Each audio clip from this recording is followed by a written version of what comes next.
Brad says we are. Now we're live. Oh my gosh, I gotta take this call. It's from Iowa. It's clearly somebody I know.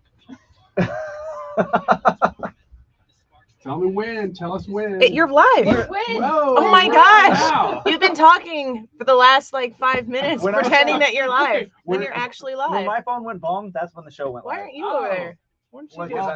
Well, Hannah's going to tell you what's on the show today. All and then right. I'm going to finish my conversation with Hannah that we were having.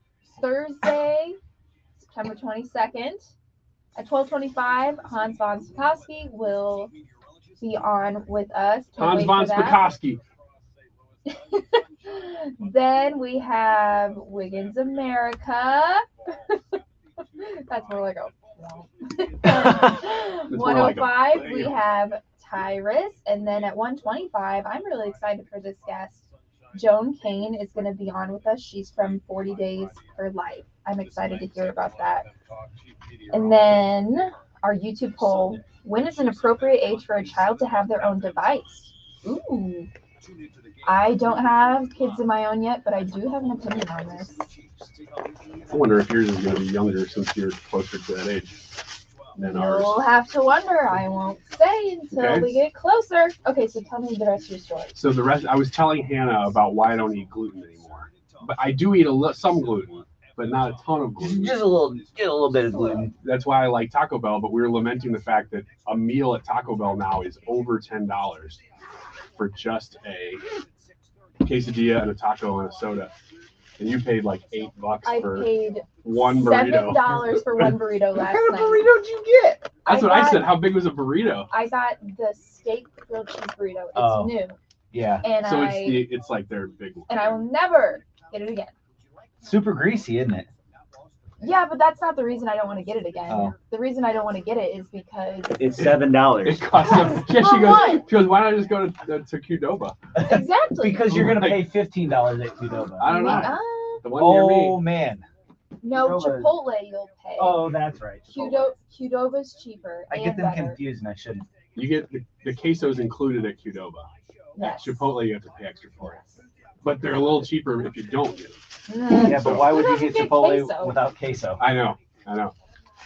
So anyway, if I eat too much gluten, to conclude the conversation, if I eat too much gluten over the span of a month, I get achy in my legs. And so I have to have like an average, but I went to Branson at the beginning of this month, or August. It's like 4 different subjects that you're trying to tie together. I know. I want to hear the I'm not even trying to tie them together anymore. Branson Pizza Buffet. That's where we were at. That's where we were at. So I went to take the kids there because I'm like, oh, they're going to enjoy it. My wife hates buffets. She wasn't on the vacation. Was the waiter calling you chief? No, there was no waiter. More business in the fall months? Hire right. They still bring you drinks. Their integrated solution lets you schedule and conduct video interviews all in one place. Finding your next great hire has never been this easy.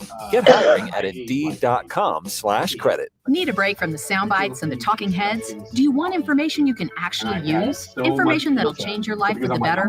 Then listen to the Del Wamsley Radio Show. Listen to the Del Wamsley Radio Show this Saturday afternoon from 1 to 2 p.m. on 97.1 FM Talk. 97.1 and thousands of music options, plus millions of podcasts are all on the free Odyssey app. I really got to download the app or tell your smart speaker to play 97.1 and it comes up automatically. 97.1 FM Talk. That is exactly what I needed to hear. Get out of the studio. That's right. Gotta love this American ride. Right, you need to take the time and get the full picture. Come on, turn the radio on. It's Saturday and I won't be long. Don't get me wrong, I love the ladies. I mean, they rev my engine, but they don't belong in the newsroom. It is Anchor Man, not Anchor Lady. What do you want from me? I'm not America's sweetheart. Goodness sake, Sid. Keep your voice down. Your father's listening to the radio. I'm not America's sweetheart. This is the Annie Frey Show. Happy Thursday. Welcome to the Annie Frey Show. Get this out of the way right away. Happy birthday, Mom. Today's my mom's birthday. Oh, happy birthday. Happy birthday, Mom. I got to think of how old. She's like 30 years older than me. I think she's either 68 or 69. I'm not 100% sure. But she's a very active person in her late 60s, and I wanted to tell her happy birthday. Let's go to her favorite topic and talk about The View. That's not true. We talked a little bit yesterday about the Sunny Hostin clip. I think we've got some if they're willing to challenge Trump. I'd love to see Nikki Haley. I'd love to see Liz Cheney. I'd love to see Nikki Haley, the chameleon, and Liz Cheney, who's not the savior. I disagree. I think that Nikki Haley was an incredibly effective governor of South Carolina. Wait, Alyssa, I have a question for you. Aside from Ron DeSantis, a lot of people don't go by their actual real name. What is her name? I believe it's, I don't want to mispronounce it. It's Indian, but her background's Indian. Doesn't necessarily, I think if she leaned into. A ton of people don't go by their color. Wait, a serious question. She said don't go by their color. I was writing down different things that she was saying in the background there. She was talking about leaning into your heritage. She said she should go by her real name. She called her a chameleon. These are things that Sunny Hostin just boldly said on The View this week. This is fresh. This is the current state of angry liberal women who can't not have a job in daytime TV. If somebody on the other side of the aisle said something like that, if somebody on Outnumbered said something like that, then they would be bounced so fast. Listen to Sunny Hostin here. But I do say that I have many conservative values that I will talk to you about. And so if you look at your network that you're standing behind, yes. And when you look at your network that you're standing behind, you're saying that you look at Chris Cuomo. I feel like that's an oxymoron, a black Republican. You feel like it's an oxymoron? I do. Why? Your friend right here is a Republican.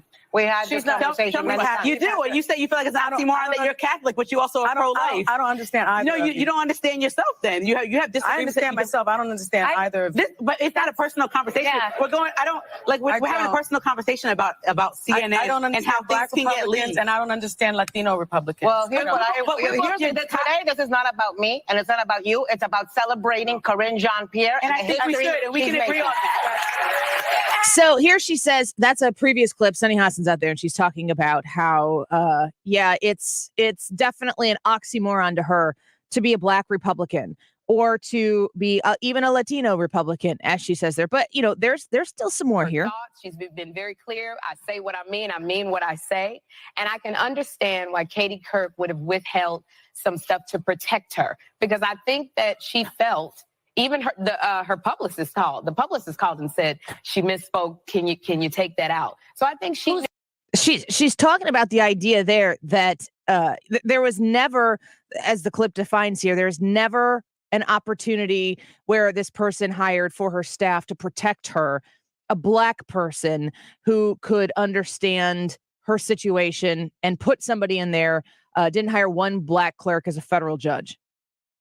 Again, the color here is absolutely the only thing that matters, but there's more. I was disappointed that he said America is not a racist country without also talking about the systemic racism that is plaguing this country. I mean, why was he chosen to give this rebuttal? He was chosen because he is the only black Republican senator. He is that person. He is the person that Republicans want to put out front because of the problem of racism in this country. And he knows that.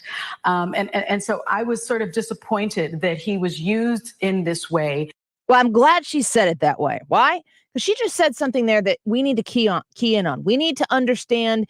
I say this about other issues that aren't racism, about any political conversation you're having with anybody in your life that you care about. If you don't care about the person, i.e. people on the internet, then forget it. Unless it's just sport for you, but exhausting. If it's somebody you care about, this is what I want you to understand. She's talking about the problem of racism. If you're going to argue that, you need to understand exactly what she's talking about. You have to understand the terms of the point that's being made before you can debate how to solve said problem or whether or not you even agree if the specific problem exists. Sunny Hostin, who sits comfortably and wealthily on the panel of The View, insults time after time after time people who are not white, who are Republicans. It's interesting to me to take in the consistency. This is not a slip up. For her to say this about Nikki Haley is absolutely not a slip up. You didn't interpret what she said there about Nikki Haley in a way that she didn't intend for you to hear. She hasn't come out with a clarification that suggests, okay, I understand what it is that you thought that I said, and I apologize for not articulating my words the way that they should be. However, I think Nikki Haley is, a strong woman. I disagree with her politics. Moving on. That's not what she says. Every single time she meets a minority who happens to be of a different ideology, she calls them out not for their ideology. She calls them out for their race, which is racist. That is what racism is. Why is it that the party that is always pounding their fist on the table, it's the leading resume builder when you listen to, you can become the vice president of the United States of America and be put on the ticket with Joe Biden. The leading qualification that he listed was that it would be a woman of color. That was what he told the world when he was moving to get the nomination. It was going to be a woman of color who would be his VP. When Karine Jean-Pierre got the press secretary job, it was very important to understand those demographics about her, both that she was a Black woman and also that she is a lesbian or a member of the LGBTQ community. These are the key factors that they tell us are it's entered, that information is entered into your understanding of the person right after, if not before, their name. To these individuals, to the Sunny Hostins of the world, who are behind in front of cameras, who are behind and near microphones, who have spotlights across our entire entertainment industry, these progressive leftists, their priority is race. And it's not because they're trying to eliminate racism. It's because they are racists themselves. Why is it that when Sunny Hostin has a problem with Tim Scott, she doesn't seek to change his views? She seeks to take away his black card. Why is it that when Sunny Hostin has a problem with Nikki Haley's political views, she doesn't challenge her political views, she challenges her Indian heritage? Why is it that Sunny Hostin thinks that she gets to lay any claim of any kind, even one single fingerprint, on how another individual recognizes their own heritage, amplifies or de-amplifies race as a factor in how those individuals think, how those individuals feel, how they vote? Why is it that the Sunny Hostins of the world believe that they are entitled to even breathe a comment on the application of what Tim Scott thinks in his brain, of what Nikki Haley has done with her thoughts and her experiences, and it's all lies underneath their race?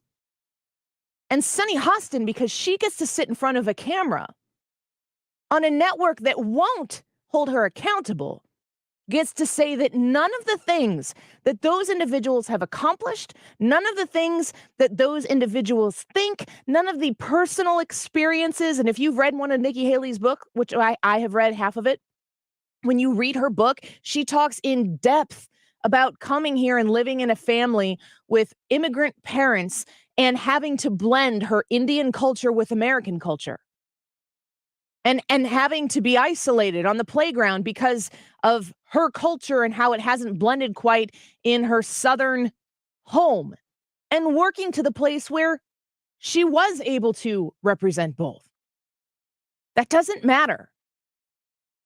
Because Sunny Hostin, who is on the privileged left, gets to say the most important thing here about you, Nikki Haley, is something you have no control over. The most important thing that everybody needs to understand about Nikki Haley is that she has, in Sunny Hostin's words, refused to lean into her heritage. 100% subjectively in the opinion of Sunny Hostin, but somehow or another, Sunny Hostin's opinion on Nikki Haley's heritage is more valuable than any individual thought that Nikki Haley has ever derived from her own personal experiences and thoughts and decisions. That is privilege. And it doesn't have to do with the fact that one of those is of one race and one of them is another, both of them minorities. It is liberal privilege. It is progressive privilege. It is Democrat privilege. And the racist here is the one who says, in all of these cases that I've just played for you, in each and every one, that the most important factor about those humans that Sunny Hostin does not like is not the fact. She's not interested in going in and trying to change the way those individuals think by having conversation and respectful listening and rebuttal. That's not important to Sunny Hostin. She can't even engage in that. Why? Because she's going to decide to play the race card. Because she's not actually trying to persuade those individuals. She would be so out of her league. She's not trying to win those people over. She's trying to make this very simple for you. She's trying to prey upon your emotions and feelings. And she's praying in turn that you don't do any digging. You don't do any research of your own. Nobody likes a racist. Nobody likes somebody who sees somebody else and says that they're less valuable because of the way God made them. Nobody likes those people. That's why I don't like Sunny Hostin. I don't like Sunny Hostin because she sees people for how God made them and she dismisses them. If Tim Scott were on the Democrat side in the Senate, his skin color would then become an asset for Sunny Hostin, and then she would praise him because of his skin color, not because of his thoughts. That is racist. The idea of Martin Luther King coming onto the scene and saying, hey, we got to start looking at each other for who we are, not what we are. We've got to start looking at what people want to do and valuing them for the things they want to contribute, and not just stopping and pausing and looking at what's on the surface and seeing that skin color and making that determination. The value of somebody is inside. It's not outside. And each and every one of our heritages that make us who we are, that is valuable to us individually.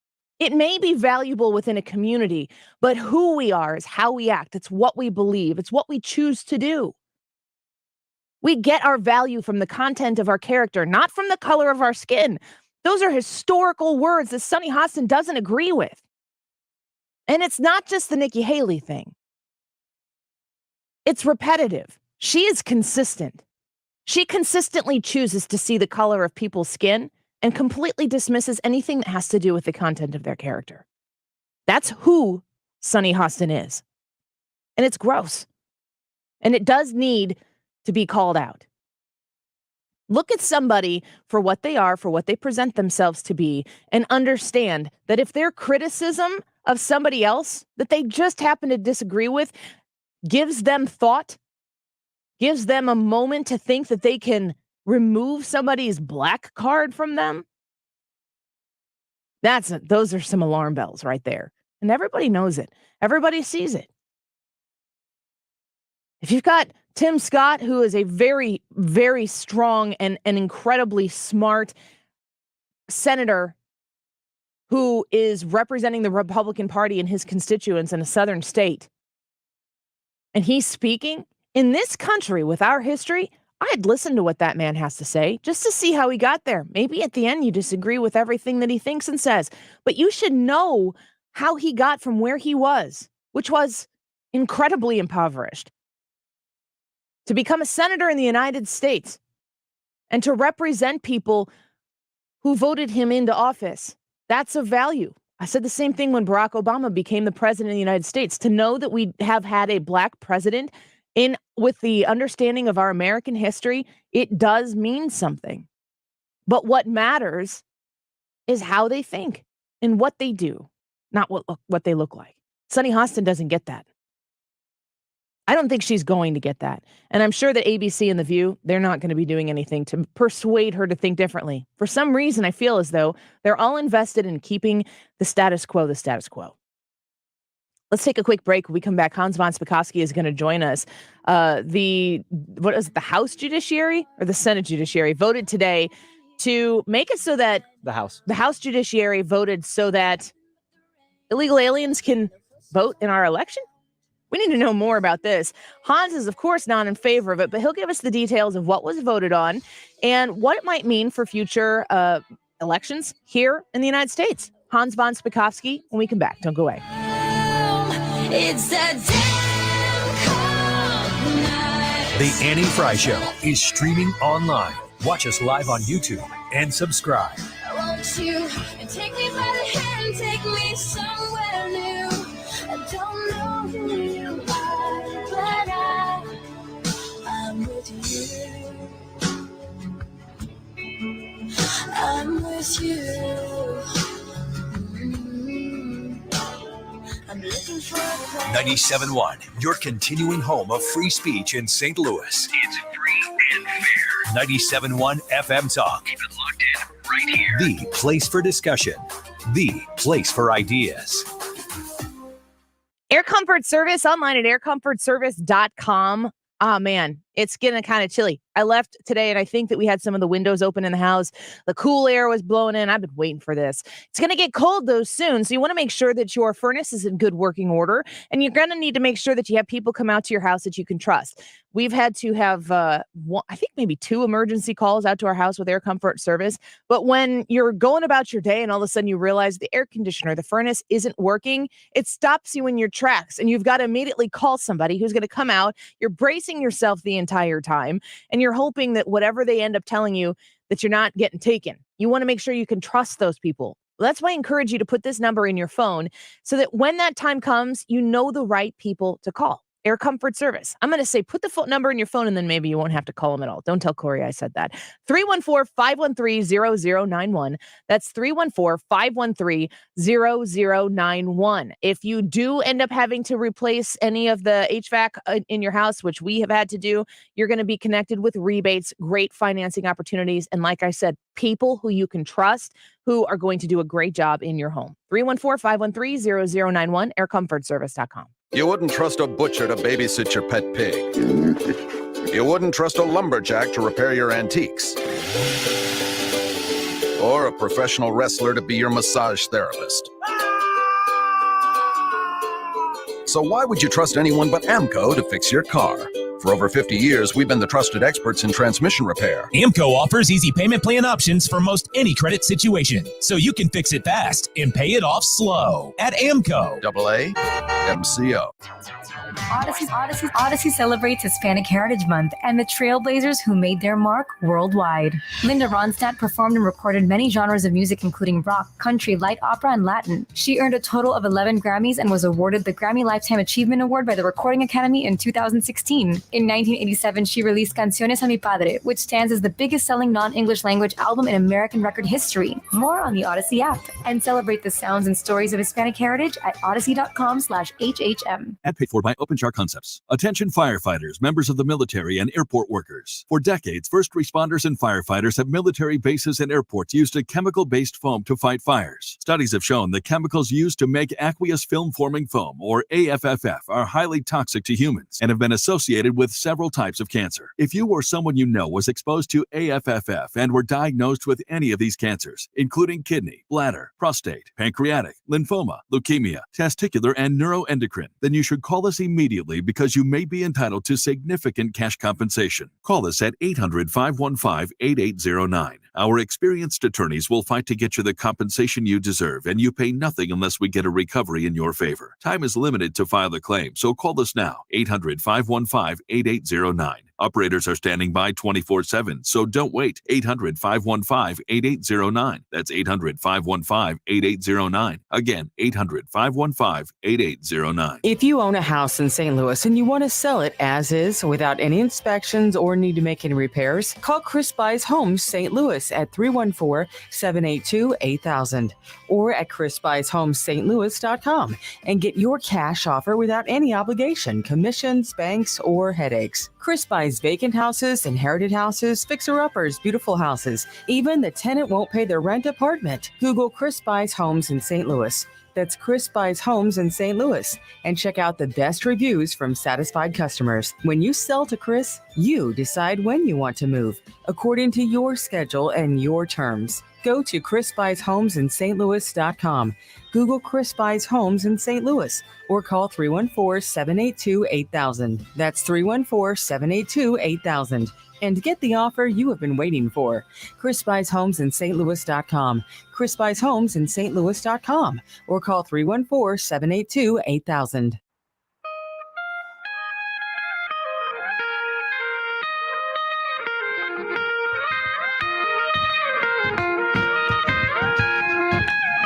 This is the Annie Frey Show.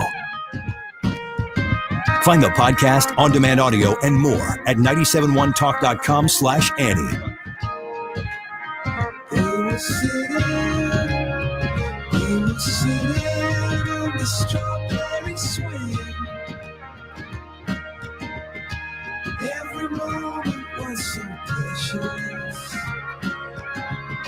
When I was in office, the numbers were annually about 400,000 a year. We're now getting that in a matter of 6 to 8 weeks.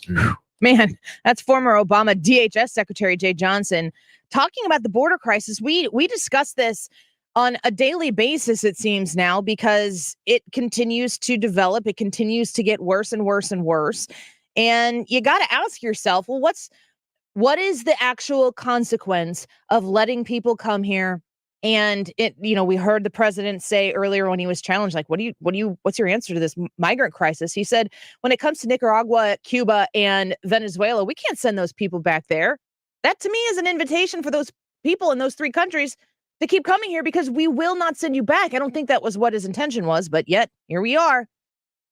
What are the consequences of these actions? We've talked about the drug crisis. We've talked about human trafficking, child trafficking, sex trafficking.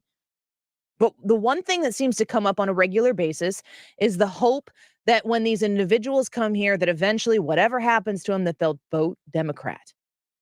That's the conversation that's always kind of been the underlying buzz about this. And, well, we're going to talk to Hans von Spakovsky now about how we might be a step closer to making that possible. He's the senior legal fellow at the Heritage Foundation, but also author of the book, Our Broken Elections, How the Left Changed the Way You Vote. Thanks for being with us, Hans. Great to have you back. Thanks for having me back. By the way, the latest numbers on alien encounters from DHS through this month is 2.4 million. That's unbelievable. That's the largest number ever in the entire history it's been recording, and we still got 3 more months to go in the year. Yeah, I always wonder and say this on the air. It's like, do they even acknowledge? Do the people in charge identify this to even be a problem? And there's a comment. The House Judiciary GOP tweeted today, or yesterday, I should say, breaking news that the Judiciary Democrats just voted to support non-citizens voting in our elections. That's from the House Judiciary GOP. I was hoping that maybe you could shed some light on what exactly that meant. The House Judiciary Committee was looking at a proposed bill by Democrats that would make some changes in the part of the Voting Rights Act that deals with language minorities. There's a part of the Voting Rights Act that says certain jurisdictions, if they have a large enough population, for example, of Hispanics who speak Spanish, have to translate their ballots. So the Republicans proposed an amendment to that amendment saying that nothing in this bill or any other federal law would allow aliens to vote, and nothing in it would require states and locals to permit aliens to vote, and the Democrats voted that down. So they clearly don't want to make it clear that aliens aren't supposed to be voting in American elections. So, I think about this. I think about the responsibility, Hans, of the president of the United States to ensure that our country is sovereign, that we as Americans, as taxpayers, where we work and then money comes out of our paycheck, it goes to our state, it goes to our local areas, but it goes to the federal government. It seems as though one of the most basic responsibilities of the man, the woman who is in charge of running and protecting this country should be to make sure that we have sovereign borders. Do you think that President Biden truly believes that he is meeting that expectation of his job? No, he's living in a fantasy land. I mean, he and Kamala Harris have both recently said, oh, the border's secure. Well, that's ridiculous. I mean, it's simply not true. And the thing is, that is intentionally not true because of the fact that Harris and Biden, and in particular, his closest aides, the people who work in the White House for him, the head of the Department of Homeland Security, are radical, left-wing, open borders ideologues. They want open borders. They don't want to enforce our immigration laws. And that's why we've already had 2.4 million illegal aliens crossing the border this year, like I said, with 3 months to go. And let me tell you something else that's very dangerous about this. The information just came out that this year they caught 78 terrorists coming across the Mexican border. Now, that may not seem like a lot, but consider that during the entire Trump administration, 4 years, when they were actually enforcing our border laws, building a wall, only 11 terrorists made it across the border. So this year, in 1 year, we have 7 times as many terrorists caught. And remember, those terrorists were only caught because their names were already in our intelligence files, which means that those terrorists that haven't made it into those files got across the border. Eddie, I can guarantee you that there's going to come a time in the future when there is another terrorist attack in the United States, and we'll be able to track that the individuals who committed it came across the southern border. It's too obvious to even disagree with that, Hans, to think about how irresponsible we're being right now. I'm curious. I was talking to somebody who studies history, and they brought up Article 4, Section 4 of the Constitution when it comes to what's taking place on our southern border. I'm just going to read it for the rest of us who aren't constitutional legal experts. The United States shall guarantee to every state in this union a republican form of government and shall protect each of them against invasion and on application of the legislature or of the executive when the legislature cannot be convened against domestic violence. It seems to me that we do have a responsibility to protect ourselves from an invasion. And I guess the question is, what is the definition of an invasion? Because by virtue of the sheer numbers of people who are just coming across the border, and I mean, we have legal representation there in our border security, in law enforcement. They're trying to stop this. We've put up a wall. It's not as if we haven't engaged in measures to try to stop the flow of people just into our country. We've created barriers. We haven't established a system, yet thousands upon thousands still come here. How is that not an invasion? Well, you bring up a very thorny and unsettled legal issue, which, Anna, you have a tendency to do. You get right to the heart of the matter. The term invasion is not defined in the Constitution, and there's never really been any previous discussions of what constitutes an invasion and whether what's happening at the southern border is an invasion within the Constitution. There's great dispute among constitutional legal experts on this. Some governors and some attorney generals, for example, the Attorney General of Arizona, Mark Brnovich, I mean, he issued a memo not too long ago saying that he believes what's happening does fit the definition of invasion. I think Greg Abbott, the governor of Texas, has said the same, but there are others, even folks who are very upset over the lack of immigration enforcement by the administration say that they don't think it meets the definition of invasion. But that is an unsettled question. So is that something that ends up being litigated in court, or is it just something that to be interpreted by an administration or a legislature and to try to use it to pass laws? Like how do we settle this? Because to me, it seems as though every time a new administration or a new party, I should say, gets in to run the show, we're just going to swing the way of the politics. But I don't know that the country can sustain that. It seems as though the Constitution should be the overriding document here that steps in and settles this and says, we got to let this go, or we got to stop this from happening. Because I don't know that the country can continue to maintain this level of people influx into the country and to be able to support them in this manner.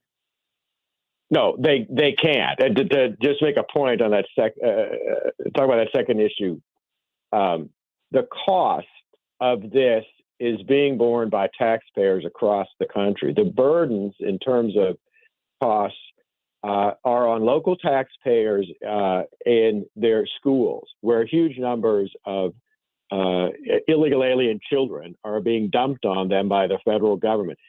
Increased law enforcement, increased health costs by all these aliens who don't have health insurance, which is then borne by locals. I mean, there are just all kinds of costs, and it's all the local governments, local taxpayers that are paying for this, much more so than the federal government. The only way that invasion question is going to come to the fore, and the way it's going to get into the courts, is if a governor of a state like Texas takes actions, declares its invasion, and then uses law enforcement or the National Guard to take actions to expel these aliens, and the federal government, Biden administration, were to sue them saying, hey, you can't do that.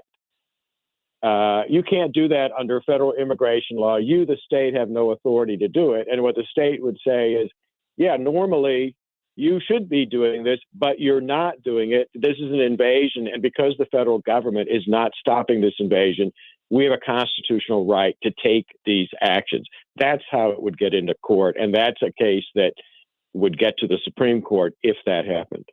Last question before we let you go, Hans. I'm incredibly fascinated by this discussion. A lot of concern or eyebrow raising taking place over the amount of taxpayer dollars being sent to Ukraine. There's certainly a debate to be had about that particular issue and the value of the taxpayer dollar there versus the value of the taxpayer dollar here. But on the same vein as I'm talking about the southern border, we've implemented measures to try to stop people from coming here, yet they still come here over the walls and through law enforcement, or in the dark of night around the blind eye of law enforcement. Does the United States not send money to these other countries? I don't know. I'm kind of looking up the answer right now as we're speaking, but when President Biden says Nicaragua, Cuba, Venezuela, we've got people coming from these countries. We can't send them back to there. Does the United States send taxpayer dollar aid to those countries or to other countries, Mexico, any of these other countries where we might have migrants coming here to try to establish a more safe and secure place for these people who are saying we need to come here? Is the United States taxpayer dollar, and I'm not sure you even know the answer to this question, aiding these countries to try to make it a more habitable place for them to stay in? I don't know about those countries specifically, but we do send a lot of foreign aid to third world nations and others, like the Dominican Republic, for example, to try to get them to establish better conditions so people won't come here. But for those who think this can't be controlled, they're wrong.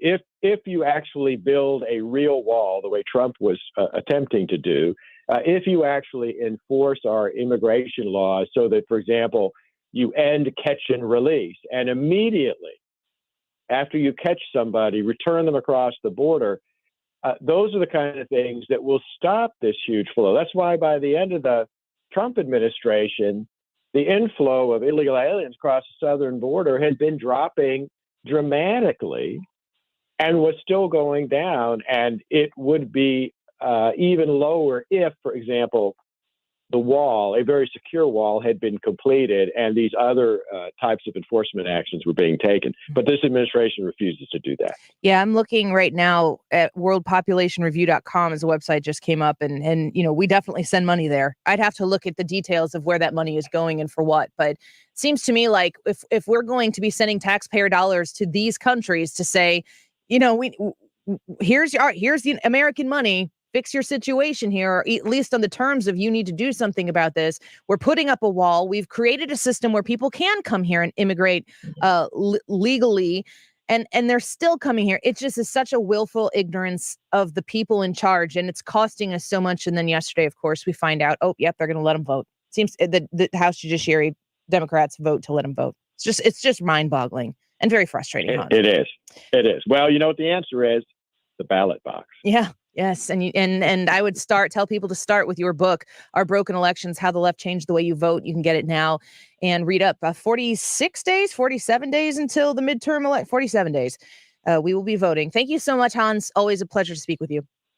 Sure, thanks for having me. All right, bye-bye. Senior legal fellow at the Heritage Foundation and the former FEC commissioner. We're going to take a quick break. Wiggins America in studio. When we come back, and we're going to talk a little career here, potential career changes ahead for anybody in the room. We'll wait and see. The YouTube live chat poll. I can't wait to get to the results of this at the end of the show at 2:45 with Hannah. Now is when you got to go to the Annie Frey YouTube channel, cast your vote. You don't have to listen to us or watch us there all day, although we don't mind if you do. When is an appropriate age for a child to have their own device? 16 or older? 13 to 15, so when they become a teenager, 10 to 12 or under 10. Your votes, and send those comments. We'll read a few as we go through the show, and we'll recap your votes. What does the Annie Frey Show audience think at 2:45? Wiggins America, we come back. This is the Annie Frey Show. Follow Annie on Twitter at Annie Frey Show.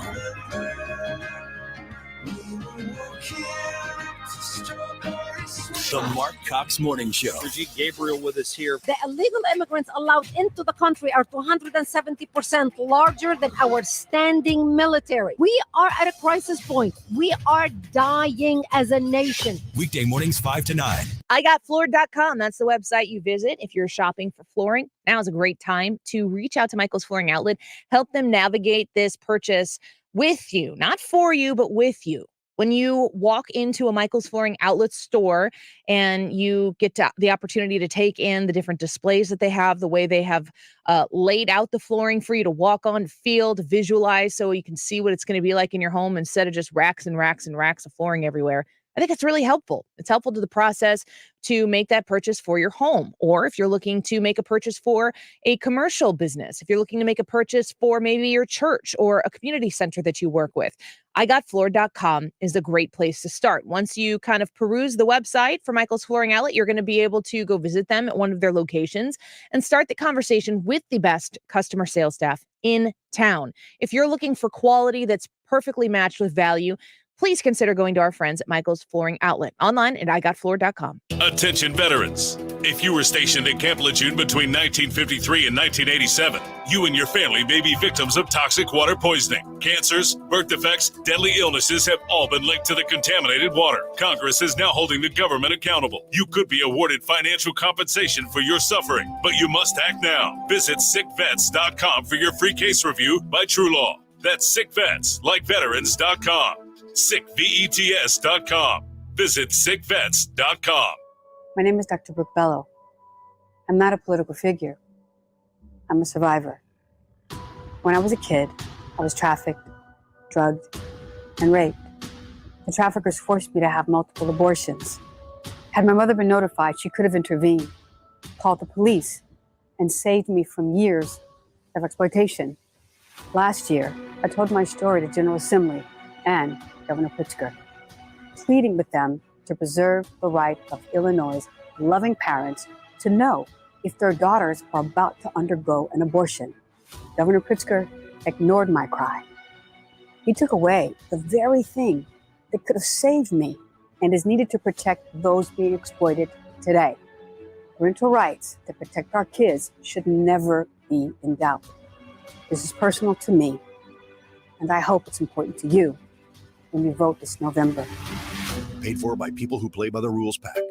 Finding great candidates to hire can be like, well, trying to find a needle in a haystack. Sure, you can post your job to some job board, but then all you can do is hope the right person comes along, which is why you should try ZipRecruiter for free at ZipRecruiter.com/radio.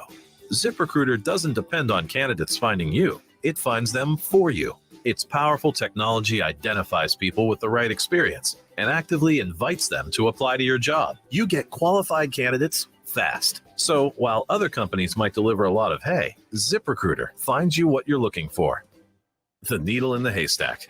See why 4 out of 5 employers who post a job on ZipRecruiter get a quality candidate within the first day. ZipRecruiter, the smartest way to hire. And right now, you can try ZipRecruiter for free. That's right, free at ZipRecruiter.com/radio. That's ZipRecruiter.com/radio. ZipRecruiter.com/radio. To have a roof over your head, a nice roof over your head, is very important. That's Rick talking about his experience with Rhino Shield ceramic coating. We got Rhino Shield 18 years ago, and they're very cooperative on getting us the right paint. They were in and out and done in no time. Once it was finished, looked great. We were very happy with it. The main reason Rick called Rhino Shield is because it's backed by a 25-year transferable warranty. We've watched a lot of people get their house painted 3 or 4 times, and we haven't had to do any of it. I don't know about you guys, but I don't want to have to paint it every 5-7 years. Take a tip from Rick and put down the paintbrush and call Rhino Shield for your free evaluation. 877-25-RHINO. 877-25-RHINO. Or visit 877-25rhino.com. We got Rhino Shield 18 years ago. Financially makes sense, especially if it's going to last like this did.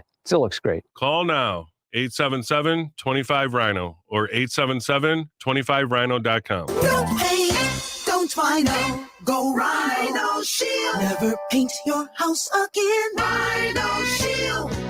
Mark Cox here. If you're nearing retirement or already retired, call Thomas Helbig with the Retirement Advisory Group at 314-993-9494. He'll show you how to participate in the market gains without ever losing a penny. Thomas is the official financial advisor of the Mark Cox Morning Show. You're listening to the Annie Frey Show live from the Air Comfort Service Heating and Cooling Studio. Get your HVAC system ready for fall with a heating system check included with all maintenance plans starting at $15 a month. For details and to get into your comfort zone, visit aircomfortservice.com.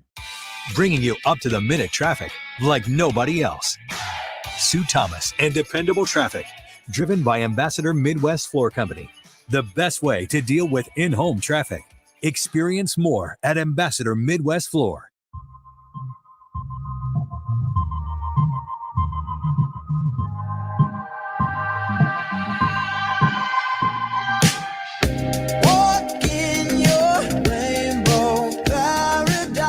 You're listening to The Annie Frey Show.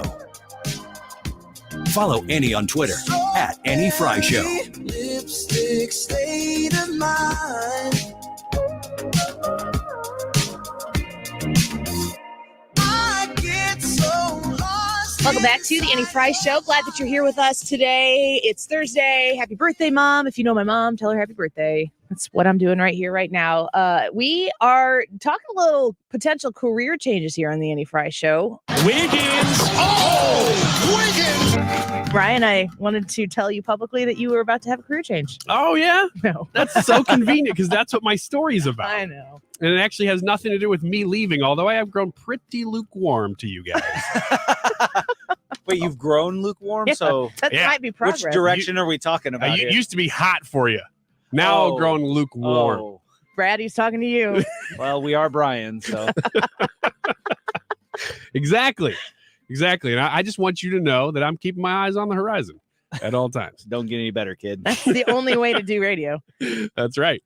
I was looking into facts and things have changed since COVID, and COVID in a lot of ways just put the accelerator down on things that were already changing. But this is one of those things. The idea that people are changing careers after 50 years old. We're talking completely different career. Not moving. So you're pretty close. That's really funny. That's super funny. This is why I'm thinking about leaving. You're closer than any of us are. No, it's comments like that. No, it's that comment. You don't have to be over 50 to change careers.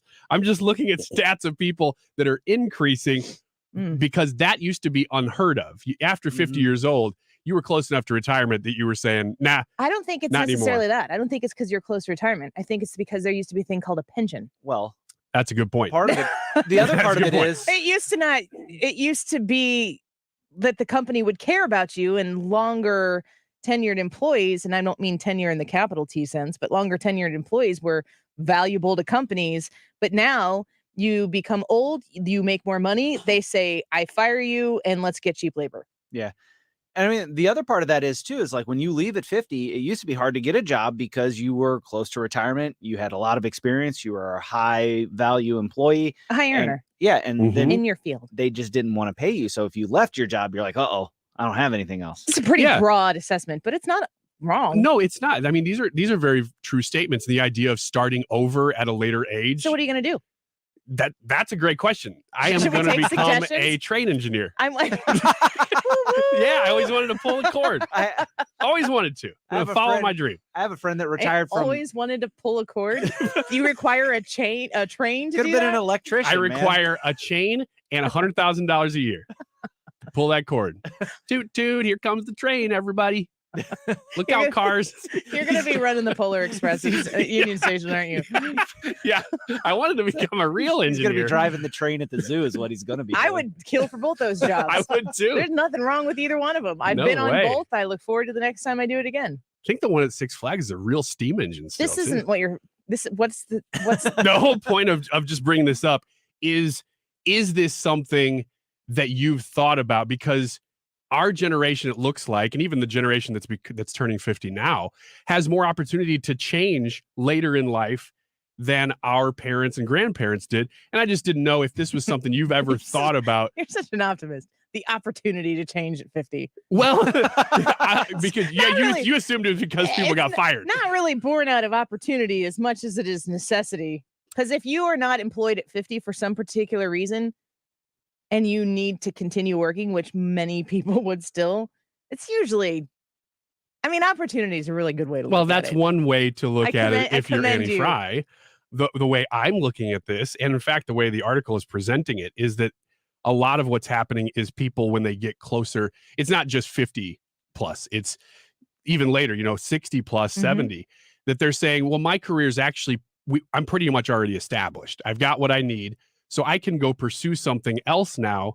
And also because people are living longer, you can go pursue a second career that maybe you always wanted to try. Maybe it's less about money. And it is less about You know money. what it's about? About pulling that train. No. I was going to say health insurance and benefits. That's very practical of you. The employment that is required at that time. I mean, that's not everybody's experience. So I understand that when I say this, some people will be like, well, that's if you're fortunate if that's the case. But if you lose your job, or maybe the company sells, I mean, you didn't get fired, but your job goes away and you're 52 years old.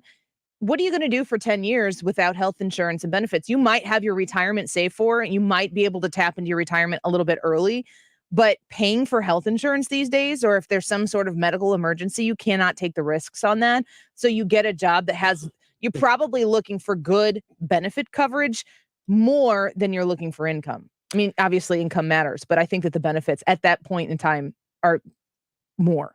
Necessities aside, do you think that we're all very young and spry? We know that. Very, very spry. I don't feel young or spry, and you're older than me. I'm speaking on behalf of myself then, I guess. Okay. Do you ever think you will retire? Is that something you're looking forward to? Because to me, retirement isn't. Every time I ask my parents or retirement comes up, they're as happy as they were the first day they retired. Well, that's good to know. Don't you? I mean, have you experienced that? Well, they're like, oh, it's amazing. Well, I'm like, to well, me, gosh. retirement isn't necessarily about quitting my career. It's more about being in control of your career, so that you can kind of call the shots and say, well, maybe I want to work part-time. Maybe I want to work full-time. Maybe I want to write a book. Because that's, to me, the creative stuff. That They don't work in there. My dad was in radio. My mom worked in microbiology. And sweet. Yeah, I know. She only knows really little. Little things. Really little. Mhm. She knows very little things. Sorry, Mom. Happy birthday, Mom. They're as busy, if not busier, than they ever were when they're working. They're just only doing things that they love. That's my point. And yeah. Yeah. So but I don't. That's still retirement. That's still okay, fine. It's still retirement. Let's retire in decades. Or when tomorrow. we get fired. Yeah. We'll be back with Tyrus. Don't go away. You want to retire soon, but everyone keeps telling you to wait until you're 65. After all, that's the age that you qualify for Medicare and you're close to full retirement age. I'm Marvin Mitchell, president of Compass Retirement Solutions. In my new book, Retire Early, The 9 Critical Decisions When Retiring Before 65, I discuss proper planning to help make early retirement possible. When to take Social Security, what to do with your 401k, healthcare, how to maximize retirement income, and much more. Get a complimentary copy of Retire Early by calling 1-800-743-8510. That's 1-800-743-8510. Can you retire early? Call 1-800-743-8510 for your copy of Retire Early, the 9 critical decisions when retiring before 65. Investments and services offered through Compass Retirement Group, a registered investment advisory in Missouri and Illinois. Compass Retirement Solutions is not affiliated with the U.S. government or any governmental agency. So my mom just texted and said, thanks for the birthday wish. So she's listening. So that means my dad's listening too. And in their retirement, they're cruising through Grafton, from what I understand. That must be nice. Hey, Dad, it's Mom's birthday. Cruise on over to the Diamond Shop in Clayton and buy that lady something nice. You see what I did there? Been there since 1910. Not my mom. She's way younger than 1910. But the Diamond Shop has been there since 1910, winning the business of generational families who go and shop at the Diamond Shop to make sure they're getting quality, to make sure they're getting something that is personal for the purpose that the customer is shopping at the Diamond Shop. I have pieces from the Diamond Shop. My favorite is the strand of pearls that my husband bought me from there. And I also have some earrings from there. I bought my husband a chain, a tie chain that he wears, to church. Simple, doesn't have to be fancy. It's just very practical, but it's a very nice piece. I trust the people at the Diamond Shop. Become a VIP by visiting them online. Save extra, Dad, when you go there. Be a VIP, thediamondshop.net. Let's talk real estate. The St. Louis market is tricky for home sellers with home values going down and not selling as fast, right? Now is not the time to risk losing precious equity on your home. Hey, it's Mark Cox. That's why I always recommend you call Gloria Liu with your home sold guaranteed realty. Gloria's the best. She's experienced every type of market, good and not so good. So before you list your home for sale, call Gloria. Here's why. Gloria Liu will guarantee to sell your home at your agreed to price and time frame, or she'll buy it, guaranteed in writing. She already has the buyers, thousands of them in her database. In fact, your home may already be sold. Gary and Angela called Gloria and sold their home even before it listed because Gloria had several buyers looking for a home in that area. Call Gloria at 314-325-6888, 314-325-6888, or visit GloriaHasTheBuyers.com. That's GloriaHasTheBuyers.com. KFTK FM Florissant, driven by the Bomarito Automotive Group, 97.1 FM Talk. Always live on the free Odyssey app. The U.S. hits Iran with new sanctions. Lisa Brady, Fox News. This comes amid protests over a woman's death in police custody. The sanctions follow the deaths of at least 9 protesters who were killed in fighting with Iranian security forces after demonstrations started over the weekend over the death of 22-year-old Mahsa Amini. She was detained after Iran's morality police said she was wearing her hijab too loosely. The sanctions by the U.S. Treasury Department's Office of Foreign Assets Control named the leaders of the Iranian Ministry of Intelligence and Security, the Army's ground forces, and other law enforcement entities, which denies them access of their properties and bank accounts held in the U.S. Iran has faced global condemnation over Amini's death, with the UN Human Rights Office calling for an investigation. In New York, Tanya J. Powers, Fox News. Russia facing more international condemnation at the United Nations today as NATO joins the chorus of condemnation over Russia's plan to hold votes in separatist regions of Ukraine tomorrow. The NATO alliance urging rejection of blatant attempts at territorial conquest. The U.S. has also shunned what it calls sham referenda that are planned. The U.S. Secretary of State, meantime, calling for unity at the UN against Russia's apparent escalation of the war in Ukraine, a day after Russia's president said that he was mobilizing more forces, calling up as many as 300,000 reserve forces. Congress has just over a week left to avoid a government shutdown. There is some partisan feuding, though, over what issues might get folded into a short-term spending bill, which is what's needed before the current funding runs out 8 days from now. Republicans accusing Democrats of trying to include things they don't want, and vice versa. Democrats accusing Republicans of an extreme agenda. America is listening to Fox News. When you're an innovative business, every blinking cursor, every blank page is an opportunity. What will you do with it? Will you make something better or create something new? Our Dell Technologies advisors provide you with tools and expertise to do incredible things. Because we believe there's an innovator in all of us. For advice on smart PCs powered by Intel V Pro that's built for business, call a Dell Technologies advisor at 877-ASK-DELL. The roar of our engines, the pump of our heartbeats, the pedal to our metal, the sparks that ignite us, the pistons that push us, the passions that drive us. From the feelings that move us to the places that pull us on the roads that unite us. With nearly 6,000 stores and over 17,000 auto care centers, Napa has America's largest network of parts and care, here to keep you firing on all cylinders. Air Comfort Service Heating and Cooling Weather with Chief Meteorologist Dave Murray. Just about sweater weather across St. Louis. Tons of sunshine and much cooler temperatures with us this afternoon. Feels like fall. 72 for the high. And fall officially begins at 8:04 this evening. It's going to feel like it. Clear and chilly, 48. Little unsettled on Friday. A mix of clouds and sunshine. Maybe a sprinkle here and there. 68 for the high Friday afternoon. This is 97.1 FM Talk. Chief Meteorologist Dave Murray. Hey, 97.1 listeners, it's Annie. I'm inviting you to come meet us in St. Charles this Wednesday, and be sure to bring the diapers. The Annie Frey Show is teaming up with Princess Storm's Diaper Drive from Hot 104.1. We'll be at Ruler Foods in St. Charles broadcasting the show live from noon to 3 and collecting diapers. They're going to be donated to the St. Louis Diaper Bank. Step up for those in need right here in our community. Come out and see us. It's the Annie Frey Show on location at Ruler Foods in St. Charles this Wednesday. So I want to invite you to come join me, Mark Cox, Mark Reardon. We are going to do another Protecting Your Retirement educational event, and we would love to meet you there. I would love to meet you there. If you can show up at 6:30, it's October 4th, and the event starts at 6:30, but I'm going to be there at 6 trying to meet as many of you folks as I can. It is Tuesday, October 4th at the Frontenac Hilton at 6:30 p.m. is the start. Show up early, but you do have to reserve your spot.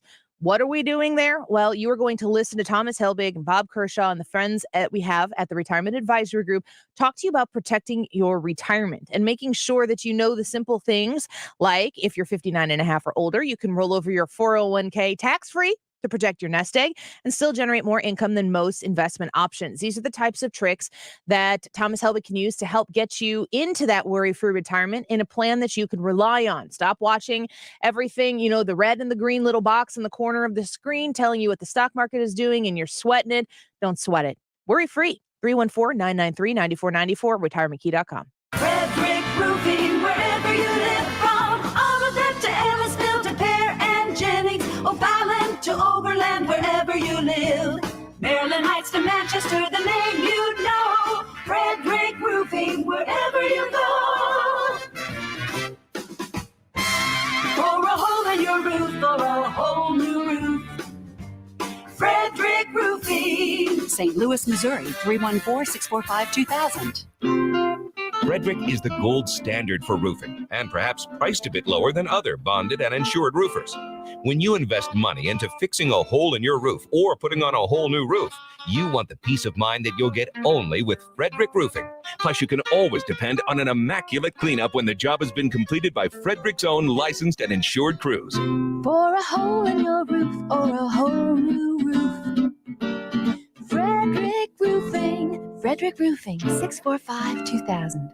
Del Walmsley and the Wealth Cycle. This is the wealth cycle that I've taught for 30 years. Buy one house, 10 houses, an apartment, 2 apartments, 8, 20, 500 units, 1,000 units, 2,000, 5,000 units. And as you keep putting the money and the profits back in, you become one of those rich people. and much quicker than you'd even believe. Learn Dell's Wealth Cycle at GiveMeTotalFreedom.com. Use promo code 2022. Save 60%. Code 2022. GiveMeTotalFreedom.com. GiveMeTotalFreedom.com. Everybody knows you gotta get it at Clement. Everybody knows you gotta get it at Clement. Find the car you want, new or used. Get it at Clement, get pre-approved.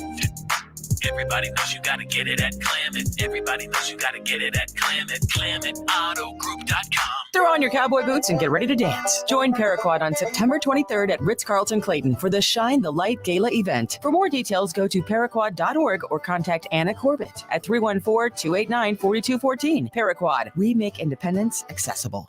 Keeping you connected and aware. In the world, the country, and the community. And offering more ways than ever to listen conveniently. Tell your smart speaker to play 97.1 FM Talk or download the Odyssey app.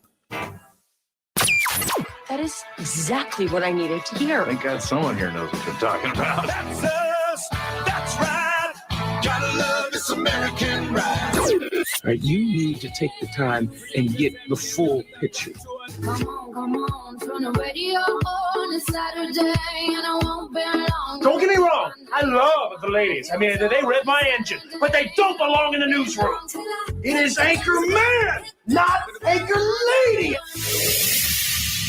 What do you want from me? I'm not America's sweetheart.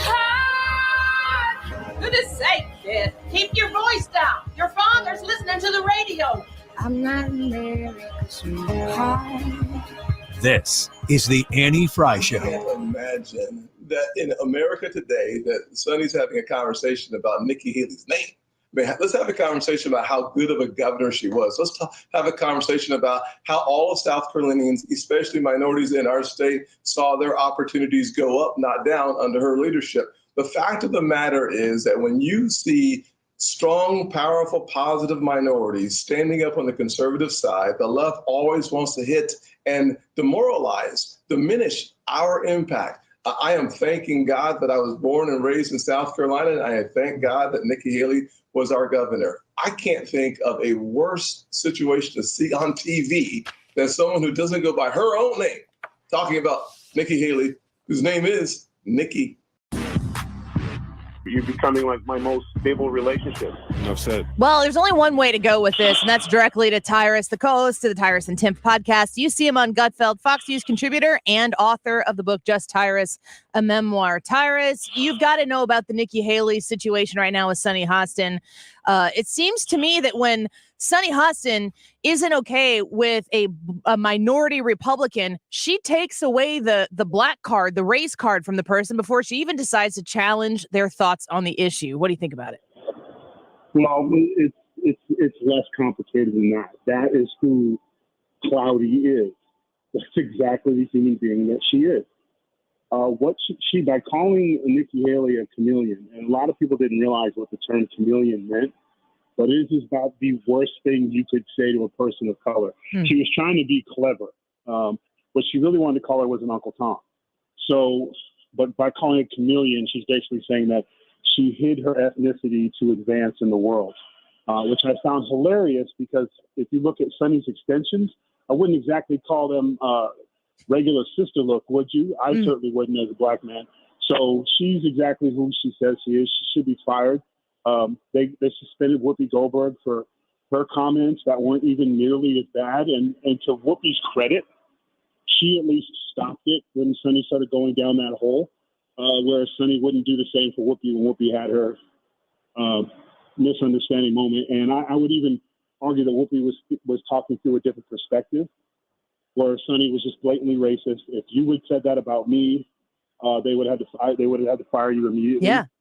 Yeah. She shouldn't get a pass on this at all because she thought she was so clever. And probably as she would put it, us black folks know exactly what she was doing to Nikki's strengths. She fired back on her. Tim Scott, my brother from another mother, he fired on her. I fired on it last night on Gutfeld.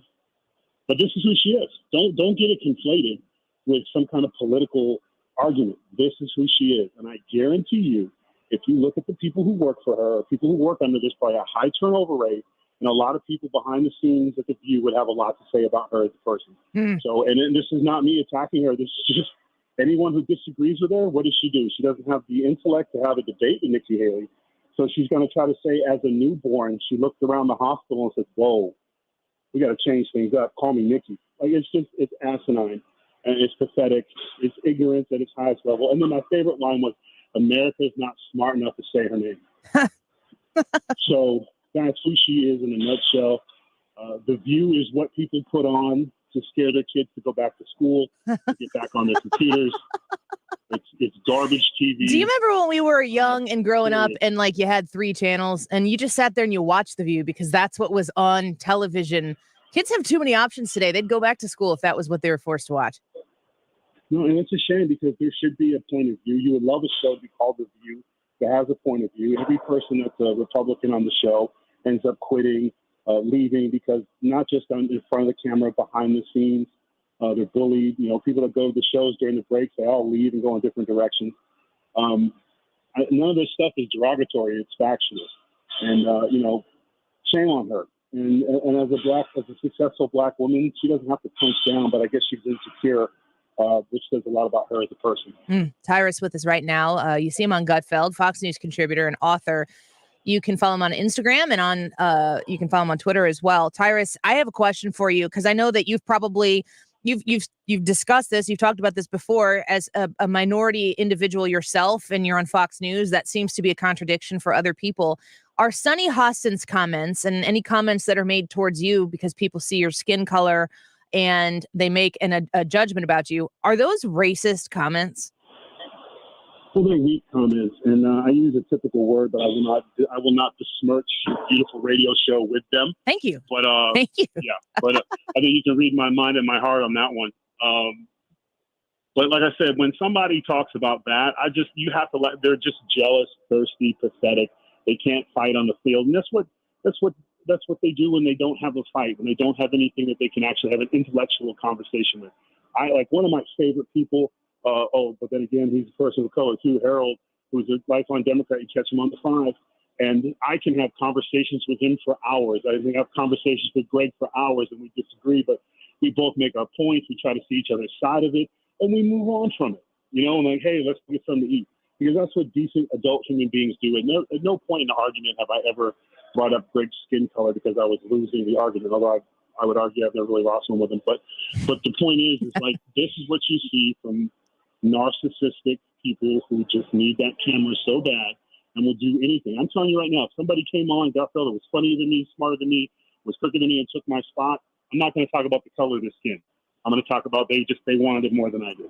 So, but that's what she is. And anyone who has that way, I will sign the waiver. You are more welcome than come find me and tell it to my face. Just sign a waiver, and we'll handle it. And we'll see who's what when it's over. There you have it. Tyrus with us right now. I wonder. I think about, I was kind of going through the list of names that I could think of other people who could be criticized for what they've chosen to call themselves. Beto O'Rourke came to mind. His name is Robert Francis O'Rourke. And the only reason why people know that is because that's what Republicans call him, is Robert Francis O'Rourke. But he goes by Beto. He's in Texas. There was criticism of Beto O'Rourke at the time that maybe he was appropriating the name Beto to appeal to people who were of Latin heritage. The big problem here to me is hypocrisy. Like, either do it if you have a thought or something, apply it across the board, or don't. I wonder if you think that your viewers of The View, voters essentially, care to see through these hypocrisies if they actually ever makes it to the voter, to the ballot box. It's a waste of your brain cells. Who cares what he calls himself? It's about what message he's sending. I don't care if he calls himself Beto, Francis, Paul. Hell, he can call himself Tyrus too. It really doesn't matter. It matters with his message. This is America. You can call yourself whatever the hell you want. I mean, hell, we're literally getting people shoving pronouns down their face. I mean, I used to work with a guy whose nickname was Delicious. I mean, I wasn't calling him that, but I mean, I'm just saying that is irrelevant. And anyone who drops to that level, Beto does enough things on his own to be scrutinized. Or whatever the name is on the box is irrelevant. Like, this is the same guy who was doing YouTube videos of going to the dentist. So it doesn't matter what his name. He could have called himself Prince. we still would have been like, why are you at this? So we need to focus on substance, and he can call himself whatever he wants to. You want to, it's America. Be what you want, do what you want, call yourself whatever. Just don't bore me. Tyrus with us right now. I want you to check out his book, Just Tyrus, a Memoir. Before we let you go, you have, when you were here in studio with us, when you were here in St. Louis at the Wildey Theater to a sold out crowd, and you do this on Gutfeld when you're on Gutfeld show as well, as you speak about your own experiences. I wonder if is it a risk right now to speak out in with a conservative tone if you're a minority, or is now a good time for people to be doing that? Is the trend starting to move to where people can feel more freely to speak out and might be encouraged to do so? Listen, Martin Luther King marched with bottles being thrown at his face with people of all walks of life, white men, women, Hispanic, Asian, they all got beat up and stuff. So you mean the worst thing that could happen to me is I get kicked off Twitter, or someone will try to take my job? It's a job. I'll get another one. So have them speak your mind, speak your heart, and let the chips fall where they may, because at the end of the day, once you stop being true to yourself, they win. So come get me. I love small government. I'm a conservative, and you ain't going to beat it out of me, and you damn sure ain't going to silence me. And like I said, I've been fired a lot. If you read my book, I've lost a lot of jobs. And somebody at Fox, which is the reason why I work at Fox, they allow me to be me with no handcuffs, no, hey, don't do this, don't say this. They're like, do you? And, chips fall where they may. So if you're afraid to speak out, then you need to look in the mirror. Because the people before us, the people who actually were fighting for real things, besides an opinion, they knew what they were going into. And, fire hoses and dogs and whatnot. And we've changed all that. And the world now is they're just trying to silence you on social media. Listen, they could take my Twitter away tomorrow. It does not make a difference to me. So my advice is talk louder. It's a great message. Tyrus, thank you so much for the time today. We always look forward to it. Always a pleasure. We'll talk to you again soon. Co-host of the Tyrus and Tim podcast. He's on Gutfeld most nights a week. Fox News contributor, and get that book, Just Tyrus, a Memoir. He talks a lot about that stuff in there. Let's take a break. We're going to speak when we come back with Joan Kane. I am going to, this Sunday, be speaking in an event that I would love for you to participate in with me. It's from 1 to 2 p.m. and it's at the Hope Clinic for Women in Granite City, Illinois. We are kicking off a 40 Days for Life rally, and I will be there, and we are going to come together. We're going to pray. We're going to have a peaceful prayer at this abortion facility to make a difference. And we want you to join us. And like I said, peaceful, I'm going to speak.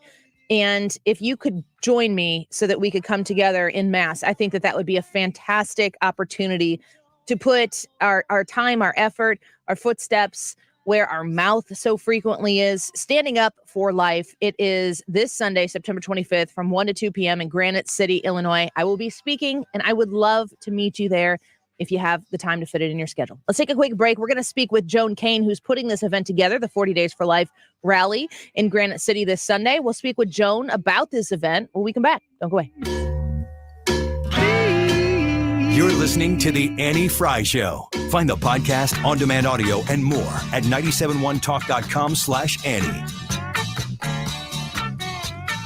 Try to make some sense of it all.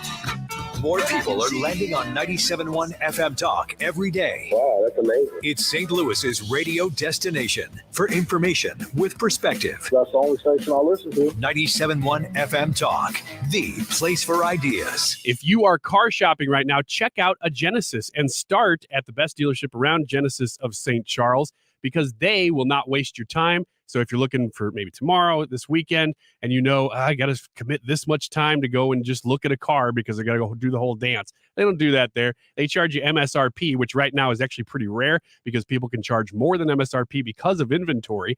Here's the other thing about Genesis of St. Charles. They have the most available inventory of Genesis vehicles right now. So again, you're not wasting time. You're not wasting money when you go there. Start there. They're located in the St. Charles Hyundai showroom, part of the St. Charles Automotive Campus, just a quarter mile east of Mid Rivers Mall. So easy to find on Veterans Memorial Parkway.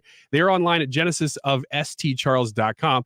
They will make amazing happen because it's a Genesis. You'll get 3-year complimentary maintenance. Again, start there at Genesis of St. Charles. They are a luxury dealership that is doing it right, which is uncommon in this market. They are online. That's the best place to start. Genesis of stcharles.com. Hi, guys, it's Andrew with Pineview Medical Clinic. Is erectile dysfunction damaging your relationship? Are you sick of the pill and all the side effects? Well, welcome to the future. We have a major medical breakthrough. Pineview Medical Clinic uses the most advanced form of wave therapy. Backed by 60 clinical studies, our technology uses pressure waves to repair and open up blood vessels. We've helped countless men get rid of their ED. But what is the true end result? Their relationship, even their lives, improve drastically. If you're ready to regain your love life, call us right now, and not only will the assessment and ultrasound be free, we'll also give you a gift that produces immediate results in the bedroom. It almost never fails. This is worth $550, and it's free to callers right now.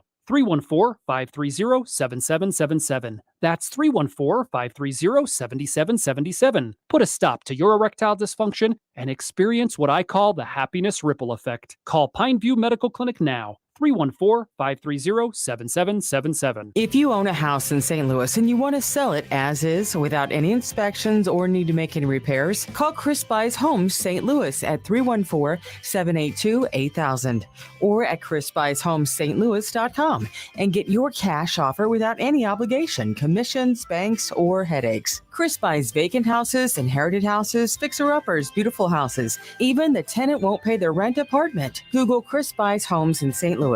That's Chris Buys Homes in St. Louis. And check out the best reviews from satisfied customers. When you sell to Chris, you decide when you want to move, according to your schedule and your terms. Go to chrisbuyshomesinstlouis.com.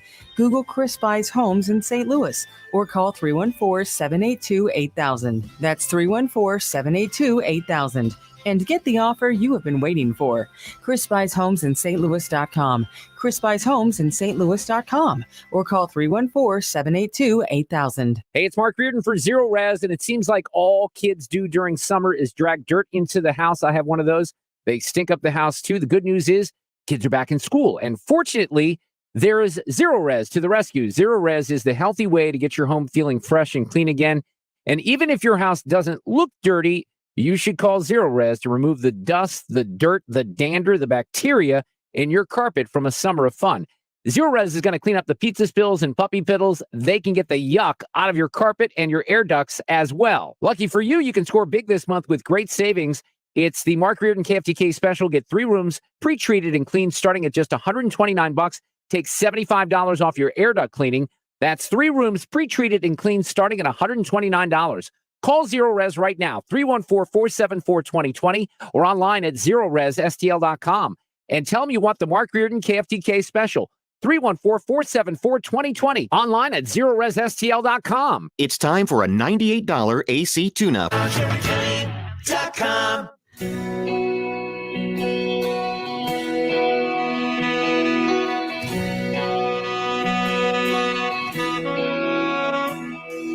Strands in your eyes, the color them wonderful, stop me, steal my breath. The Annie Frey Show is streaming online. Watch us live on YouTube and subscribe. Never revealing their depth. And tell me that we belong together. Dress it out with the trappings of love. I'll be captivated. I'll hang from your lips instead of the gallows. Welcome back to the Annie Frey Show. Happy that you're here with us. A couple things that I want to talk to you guys about right now. Some opportunities for you to get involved and for you to help. The first one I was talking a little bit about before we went to the break here, and that is an event. It's this Sunday from 1 to 2 p.m. at the Hope Clinic for Women in Granite City. I am excited to be speaking at this event and to meet people. We're going to come together and just rally for life. And I think that it's important for as many people possible to be there. If this is an important issue for you, men and women alike, please come out and be a part of a peaceful demonstration is the word I'm thinking of. A peaceful demonstration of what it means to be for life. It's such, Brad, it's such, I mean, you're also a pastor, Brad, so you you can speak to this, of course, from a religious aspect if you want to. It's often made into a religious debate. People quickly dismiss being pro-life as keep your religion away from me. Yeah. The thing is like the religious aspect of pro-life is that we value life, and valuing life isn't a religious argument. There are plenty Not of inherently. No, there are plenty of people out there who are non-religious people who value life. And so then that begs the question, well, what is life? And that isn't a religious debate. That is a scientific debate. Science. So that's the question. You always say this. That's the question. That's the first thing that we have to come to some sort of understanding on before we can talk about anything. Because I understand the concern for the life of the mother. I understand the mother's bodily autonomy and stuff like that. But if we don't come to an agreement on whether or not this being in the womb of the mother is a human being, is a life, then there's never any chance we're ever going to come together on any sort of solution to the situation. And you can't make a religious argument about that. You have to make a scientific argument about it. So our religious belief and our religious value of life is based on the scientific understanding that is a human life in the womb of the mother. So it's not really a religious argument at all. It's actually based in science. You're 100% right. And, to Brad's point, you can define what is and what isn't life by science. But I think that morality, which most people derive from some sort of faith, and I will use the term faith very broadly, your morality, your understanding of what is good and what is evil or good and bad, many people, especially in this country's morality, is derived from some kind of faith. Oftentimes that faith is a Christian faith. Not always. It doesn't have to be a Christian faith. And I know people in my own life who would refer to themselves as agnostic, who have a pretty solid grip on what's good and what's bad. They don't need a religious document of some source to explain to them, that is not okay. They understand that. So science tells us, science can dictate what is and what isn't living, what is and what isn't a part of life. Let's talk about the pursuit of exploring the moon and looking for elements on the moon that could sustain life, looking for elements in space that are signs of life. You would need just almost impossibly a fraction of a fertilized egg in Right. space for it to be the scientific revolution of history. Yeah. To suggest that there was evidence that life exists out in the open. It wouldn't, that piece of evidence would be so incredibly valuable in the history of time to indicate that in fact was life. So science dictates what is life and what isn't life. Of course, you can have conversations and arguments and experiments and investigations to determine what that is, but nobody has that conversation when we're talking about abortion. That's not the conversation that's had. It's the most important conversation of all. Your morality, which, as I was saying, can be derived from your faith, and yes, even your Christian faith, but you don't have to have a Christian faith to understand the value of life. Your morality determines what you value. And as somebody myself who is a Christian, my morality comes from my Christian faith. And again, don't hear what I'm not saying here. I'm speaking for me and my experience, which is 100% valid, as is yours. But my Christian faith says that God creates life and that life is intrinsically valuable to God. Mm-hmm. So that's part of where my morality comes from. But apart from some sort of Christian faith, there's nothing to say that you, in an earthly, secular way, can't see the value of that life without knowing Jesus the way I know Jesus, or the way that Jesus knows me. He knows you too. I'm just going to say that. So where does science determine life happens? That's a science thing. Where and what do we value life once it's determined to be established? That's a morality thing.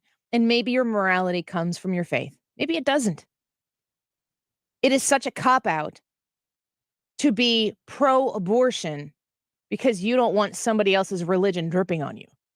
That is the laziest argument you can come up with. Maybe you're willing to try to argue that point to make me see it, but I'm going to argue that you can remove religion from the issue and still understand that it is a tragedy for a woman who is carrying a child that they have longed for and wanted to lose it in a car accident that is a simple accident where there's nobody at fault. There's no drunk driver. There's no, don't sensationalize the story anymore to create a bad guy in the scenario. Maybe it's just a car accident. If that baby's life is lost, you don't need to have a Christian faith to understand that's a tragedy. Mm-hmm. And that's because you value that life. I have a hard time myself applying some sort of value to that wanted child as worthy of my sadness in that case, and saying that the child who is not wanted is unworthy of my sadness.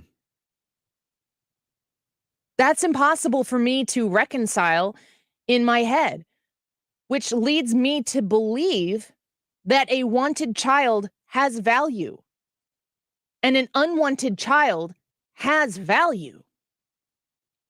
And anybody who's trying to devalue the life of an unwanted child, specifically if that unwanted child isn't their own, to advocate for the freedom to remove an unwanted child, which in a scenario where the child just happened to be conceived in a series of events that made the mother and the father want to see that child's life, the whole thing.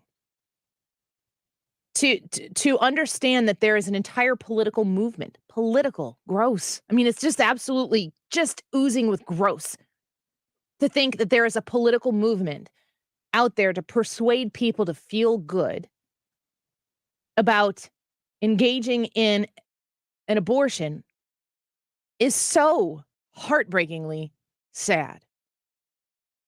I'm somebody on this show, when we talk about the issue of abortion,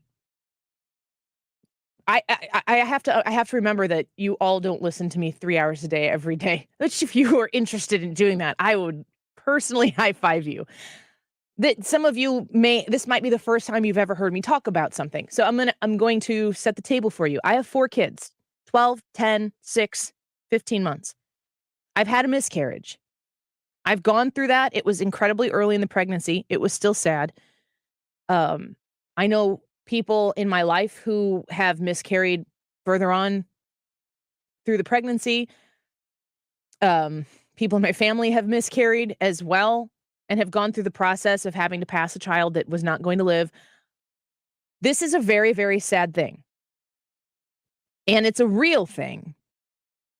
And I know people who have unexpectedly been pregnant, who have not had their significant other, or not even their insignificant other, really, truly, there to go through the process of a childbirth or go through the process of an abortion with them. They've been left alone. These women are in an impossible situation. They are frightened. There are people shouting at them, telling them that they're murderers if they go through abortion. There are people shouting at them they should flex their muscles for how strong of a woman they are for having an abortion. And they're scared and they're alone, and they've got politics with megaphones blaring in their ear, and they are frightened. And in many cases, they're not provided with actual information about what is about to take place should they go through that abortion. I mean, we're talking about keeping information working in a direction to keep information from women so that abortion can remain not safe, legal, and rare. Easily accessible, championed, and casual. That's the message of the Democratic Party today on abortion. That's the message of the state of Illinois on abortion. When you cross the Poplar Street Bridge, moving into the state of Illinois, it says, "Welcome to Illinois, where you can get a safe, legal abortion." It's on a big billboard. It's that important that we need to put it up on a billboard in between invitations to go eat spaghetti at a restaurant 3 miles down the road and some insurance you should buy. Oh, and safe legal abortions. It's that it's that important and necessary to communicate that in Illinois, this is something you can get there. And the left would hear me say that and they'd be like, absolutely, Annie. Why don't you get that? It's simply because the focus of this particular issue has always been on the woman.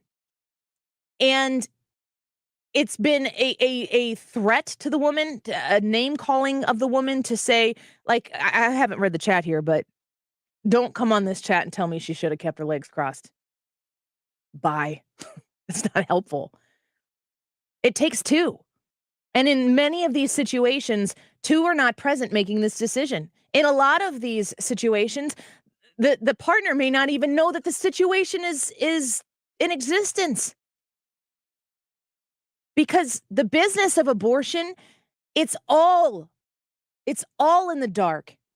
Shadows are cast everywhere because that's the only way that people can willfully support something that is so heinous. How many women have gone through the process of having an abortion when they were young?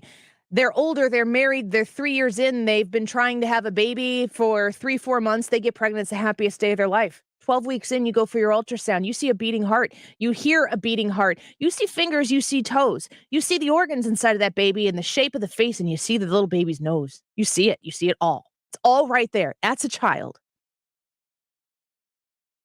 That woman thinks back on the years past where she was told it's a blob of cells, it's not a baby, it's not a real living thing. You're not doing anything wrong. You can't take away the feeling that that woman is going to have when she has that realization down the road of guilt. That is a lifetime. In a moment where that instant is supposed to be as heartwarming, life-changing as it can possibly be, the first time that you see your child that you are carrying inside of you, that is a life-changing moment. And for women who have been lied to about abortion because they've been kept in the dark, they've been kept in the shadows of a political interest. They don't know what they're doing.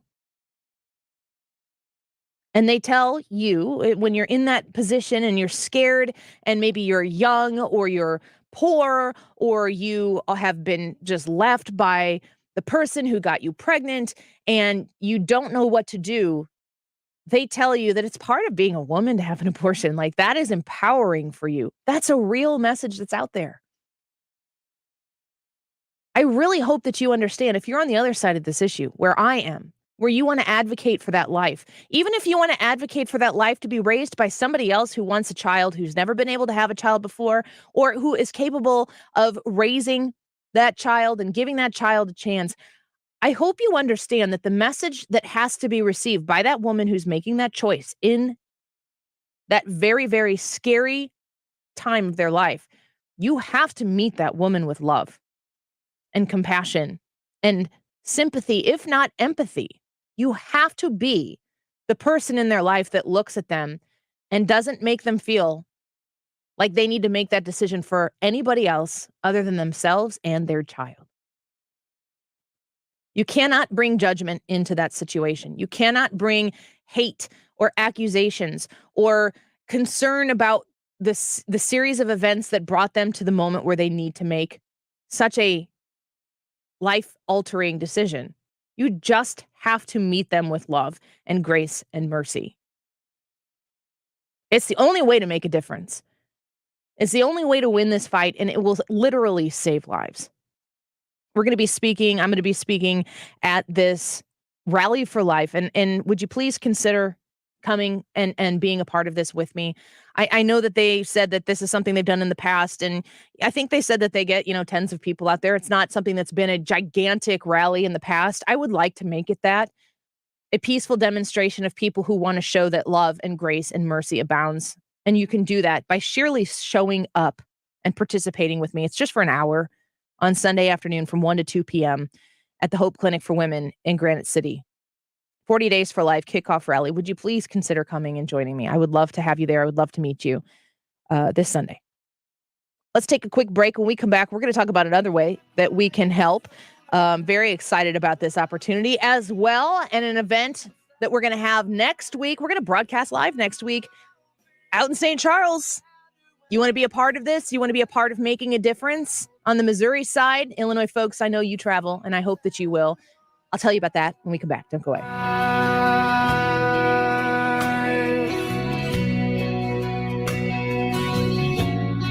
The Annie Frey Show is streaming online. Watch us live on YouTube and subscribe. As we lie awake in my bed, and you're The Mark Reardon Show. Lincoln Huff is with us. He's the sponsor of this tax cut. If you cut taxes somewhere, states will figure out a way to get those resources that they need to provide the services. Weekdays from 3 to 6 on 97.1 FM Talk. MySlim180.com, your key to losing the weight. Give it a shot. Reach out to them. What do you have to lose? Except for the weight, of course. MySlim180.com can show you the different programs that they have. They have different things catered to different people and different goals. And they have the best people there to help you through the process to make sure that you have the success that you have set out to win, to do this for yourself. I know that there are a whole host of different reasons why people want to lose weight.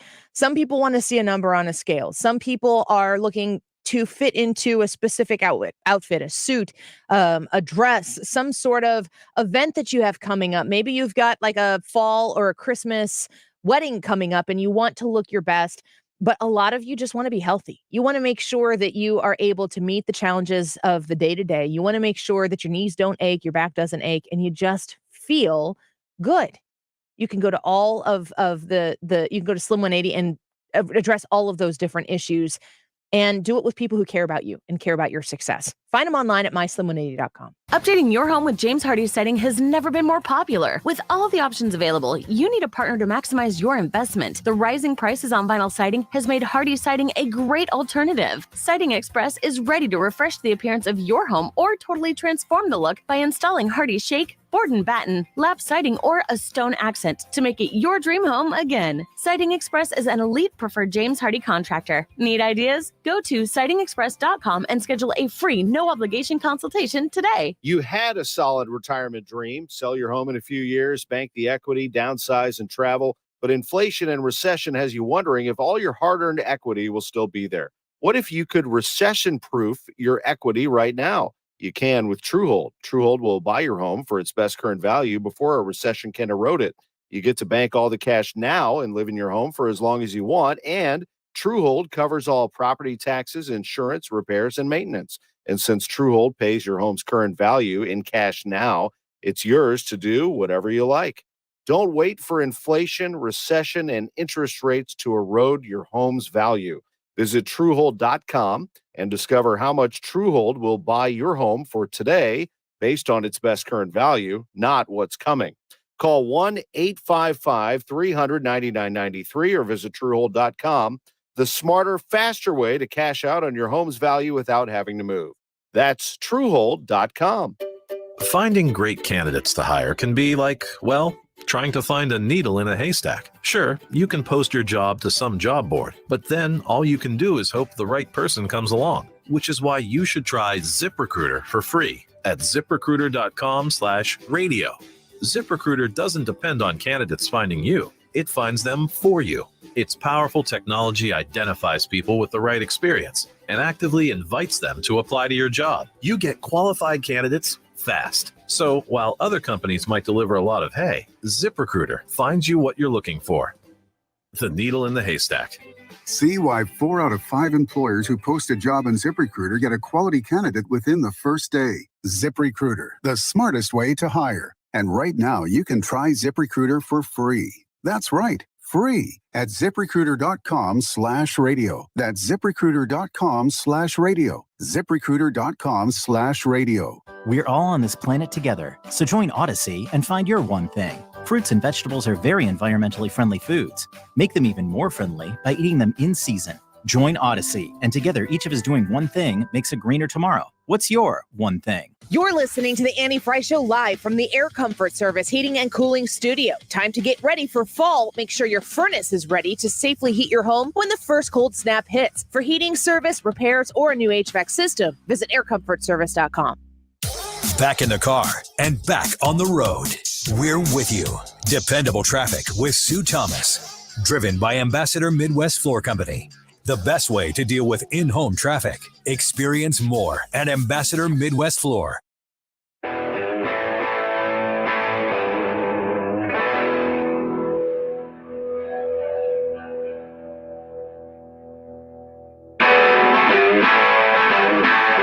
You're listening to The Annie Frey Show. Interact with Annie on Facebook. The Annie Frey Show.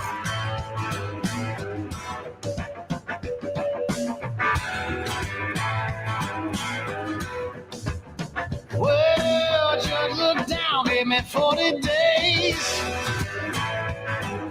Stood up to find out I could not pay. Welcome back to the Annie Frey Show. Happy to be here with you. We're talking a lot about babies today. I don't even know why.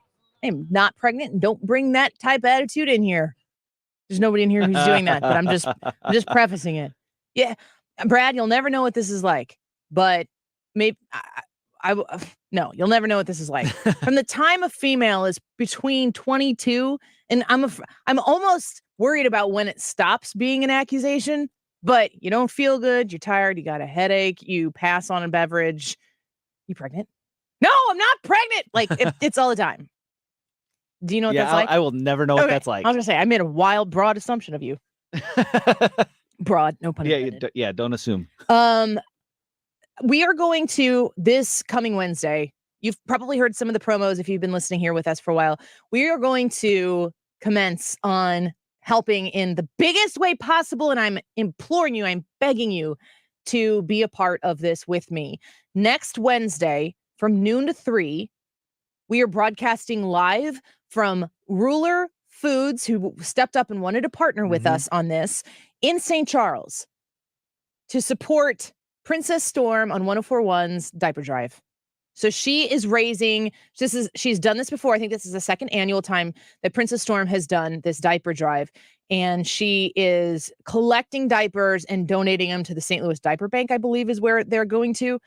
And this is an amazing opportunity. And when I heard that she was doing this, I was like, can I help you do what you're doing? And she was like, oh my gosh, yes, please. She was excited to take our support. But really, what I was doing is I was telling her that you'd support her. So I need you to show up with a massive amount of diapers. Don't make me eat my words here and have to, buy. I was going to say out the store in diapers because nobody showed up. I know a lot of you guys drive pickup trucks out there. Just go ahead and fill up that bed and back it up, and we'll figure out a way to get them to where they need to go. This is what I want. So from noon to 3, we want you to be bringing diapers out there. And I mean, you can buy the diapers from Ruler Foods.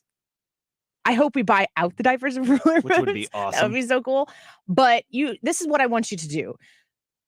Designate somebody, or if you're listening right now and you know people who would like to participate in this, but maybe can't make it happen or get to St. Charles between noon and 3 at Ruler Foods next Wednesday, reach out to 5 or 6 people in your social group, in your family, and just have them Venmo you some money, and then take that money and go buy diapers at Ruler Foods, of course, or at Schnucks or Deerberg's or wherever you go shopping the next time, Walmart. Go buy Loves. If you want to, don't feel like you got to buy the Pampers. The Frey family, we lived and learned and got Loves real fast because they are way cheaper. And folks, Loves are made by Procter & Gamble, which is the same. They're the same people who make Pampers. So look at me using my diaper research today on the show. Never thought I'd get to that. Buy any kind of diapers and bring them out to us so that we can bless Princess Storm, who is blessing so many people in the St. Louis area who have a need for diapers. There should be no baby that doesn't have a clean diaper on their bottom. And the reason why I want to support this is because, why I'm hoping so dearly that the Annie Frey Show faithful, the 97.1 family shows up en masse with the most amount of diapers possible. The reason why I want to do this is because when we advocate, I'll speak specifically for me, and I think that many of you are along here with me, but when I advocate for pro-life policies, when I say these babies deserve to be born, it's really that simple. They're not all being born into a situation that is the way my daughter, Molly, was just born into. And I mean, honestly, when I had my son 12 years ago, my family's financial situation, we were managing out month to month, trying to make the paycheck last the whole month. I know what it's like to budget things in a super tight way. And when you have that baby, you prioritize the baby stuff and you just figure out the rest, and God blesses you and you make it work. If you are somebody who has ever advocated for these babies, you got to show up. You got to do something to be a part of the solution, to bless other people. If you have been blessed, you've got to bless other people. And this is the easiest way to do it. Go buy some diapers. Wednesday from noon to 3 at Ruler Foods. We are going to be broadcasting out front, and the whole crew is going to be out there. So you're going to get to meet all of us if you show up out there. And all we're doing is collecting diapers, and we are going to bless the Princess Storm diaper drive, her second annual diaper drive that she's done. She's already done this one. She has a super high goal. We want to help her achieve that. And we want to bless the moms and dads and the babies of St. Louis through what Princess Storm is doing in the biggest possible way that we can. Now, that's where we're going to be in St. Charles. My Illinois friends, you might be going, I can't get to St. Charles in the middle of the day. Well, I already understand. I get that. I know that. I have spoken with Jen Teskey of Remax Alliance and with Mike Needles of C.A. Jones, and they have both agreed to be a part of this, to be a drop-off location in Illinois. So that if you're listening right now and you want to buy some diapers, they have both said, have them bring those diapers up until next Wednesday to our locations, and then they will get those diapers over to us in St. Charles to be a part of this diaper drive. So Illinois, you better show up. I'm hoping to be able to just be blown away and impressed with what y'all can do. So let me tell you, Jen Teskey of Remax Alliance, she's a sponsor of the show, and she is stepping up to be a part of the solution here for those Illinois friends who want to be a part of this diaper drive. She is located on Buchanan Street in Edwardsville. Jen Teskey, T-E-S-K-E. You can look her up, Remax Alliance. From 9 to 5, Monday through Friday, you can drop off diapers. So you could go right now and drop off a box of diapers that you buy in the Edwardsville area, or kind of like the north side of the Illinois side. And then in Fairview Heights, C.A. Jones has a location there. And from 9 to 4, they're on Lincoln Trail in Fairview Heights. You can go drop off those diapers there. They are waiting and anticipating you. So please show up in a big way for those babies of St. Louis. Can it be any easier? It can't be any easier than that. No, it's super easy. And good for Princess Storm. I'm so glad that she let us work to support her in her efforts. I just love that she's doing this, and it's a great way for us to partner with the sister station. But with, the sister that I see, she comes in here. She's been on X's and O's. I can see her through the window here in the studio. She does what she does in the studio, a couple studios down. We all work together at our sister stations here, and Hot 104.1 is one of them. And we're going to get to help. And plus, come out and see us noon to 3 next Wednesday at Ruler Foods. Yeah. Have you done an on-location remote like that at like a store? No, I've never done one at a store. We did the golf tournament. We did the golf tournament, and Is that it? I think so, because we were going to do baseball. We were going to do opening day, but they basically had us set up on the stage where the band was playing. And the band was good. Really good. It was Due to the Seas band. It was fantastic. Man, I hope people come up. I hope people show up. I do too. Noon to 3. I'm just going to keep saying that over and over again. Noon to 3. You want me to stop? You got to commit to me that you're going to bring a box of diapers. Yep. Super easy, not expensive, super helpful. And then this Sunday, 1 to 2 p.m. at the Hope Clinic for Women, I will be speaking there, and we are going to have a peaceful demonstration 1 to 2 p.m. Sunday, September 25th at the Hope Clinic for Women. kickoff for the 40 Days for Life event. I'm excited about that. Man, when we come back, I'm gonna tell. I was playing Fortnite with Brad last night for I don't know, like we played like one game or something, and I was gonna tell Brad this story, and I said to my husband, I'm like, should I tell Brad the story now or should I tell him on the air? And so we decided I'll save it for the air. So there's a story in Charlie's baseball, my son's baseball career. I'm going to tell that story here when we come back, and it's part of a broader story. So there's some context to it, and Ryan will be in here in the studio with us in order to make sure that we get his reaction as well. And your YouTube live chat vote poll: when is it appropriate age for a child to have their own device? 16 or older, 13 to 15, 10 to 12, or under 10. We'll discuss that with your comments in the 2 o'clock hour. Don't go away. This is the Annie Frey Show.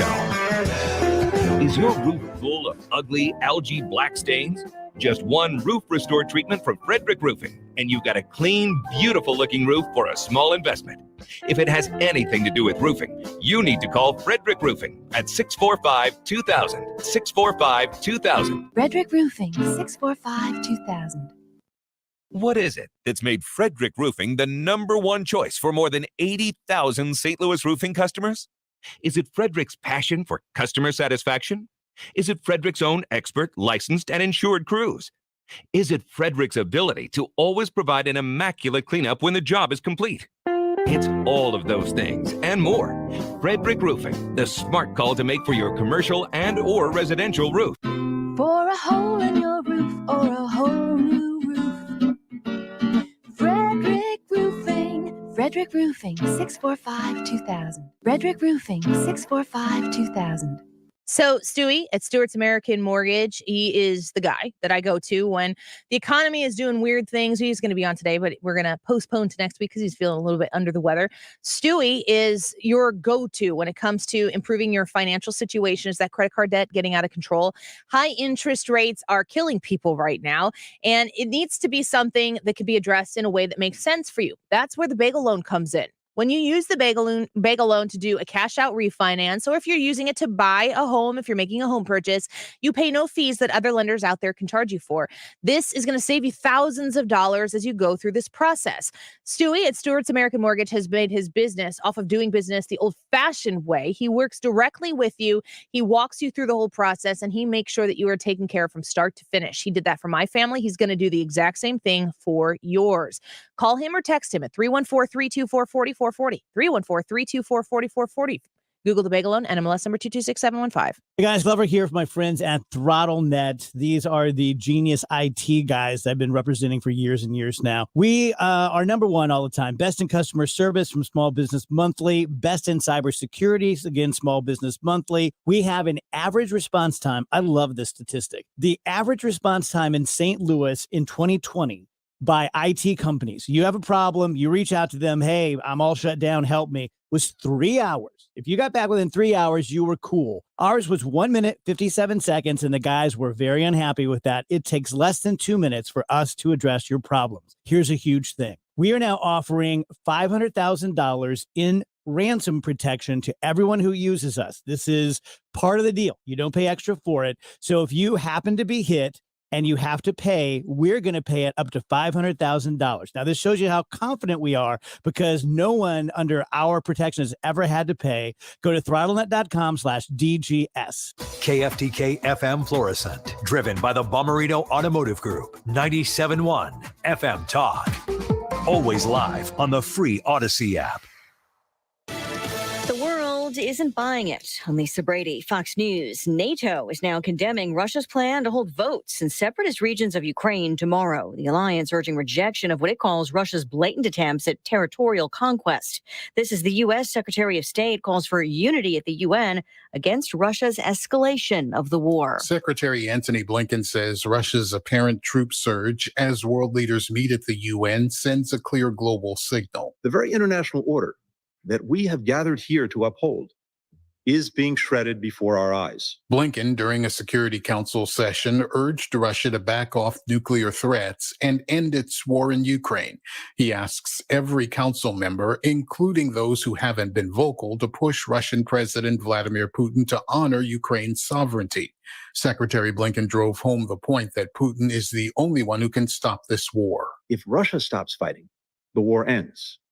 If Ukraine stops fighting, Ukraine ends. Gernal Scott, Fox News. A last chance for the former president, who's taken issue with the government's description of what was seized by the FBI at his Florida estate last month. The judge appointed for a third-party review of the materials is now giving the Trump legal team until the end of the month to give detailed lists of disputed items. The former president has said classified documents had been declassified, also suggesting some items may have been planted. Category 4 Hurricane Fiona is bearing down on Bermuda, expected to brush by the island overnight.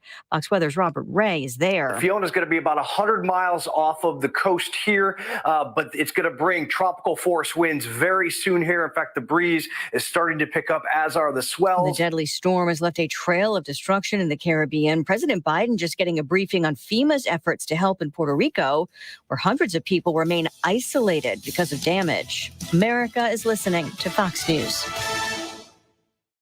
When you're an innovative business, every blinking cursor, every blank page is an opportunity. What will you do with it? Will you make something better or create something new? Our Dell Technologies advisors provide you with tools and expertise to do incredible things. Because we believe there's an innovator in all of us. For advice on smart PCs powered by Intel vPro that's built for business, call a Dell Technologies advisor at 877-ASK-DELL. The roar of our engines, the pump of our heartbeats, the pedal to our metal, the sparks that ignite us, the pistons that push us, the passions that drive us. From the feelings that move us to the places that pull us on the roads that unite us.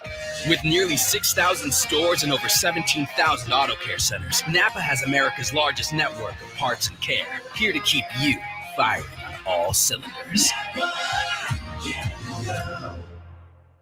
Air Comfort Service Heating and Cooling Weather with Chief Meteorologist Dave Murray. Just about sweater weather across St. Louis. Tons of sunshine and much cooler temperatures with us this afternoon. Feels like fall. 72 for the high. And fall officially begins at 8:04 this evening. It's going to feel like it.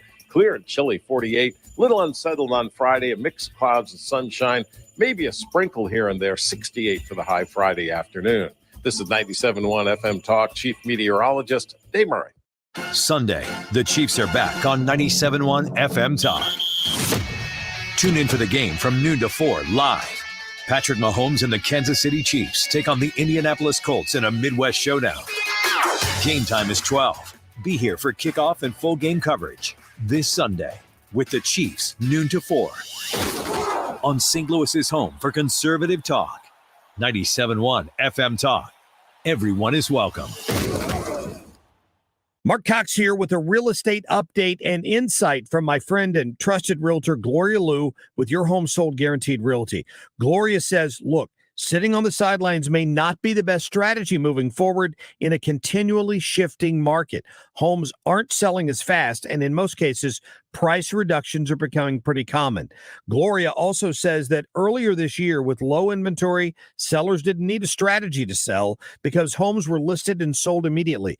Now more than ever, though, it is crucial to have a proven strategy to get your home sold. That's why I strongly suggest you call Gloria Liu before you list your home to get the absolute most money.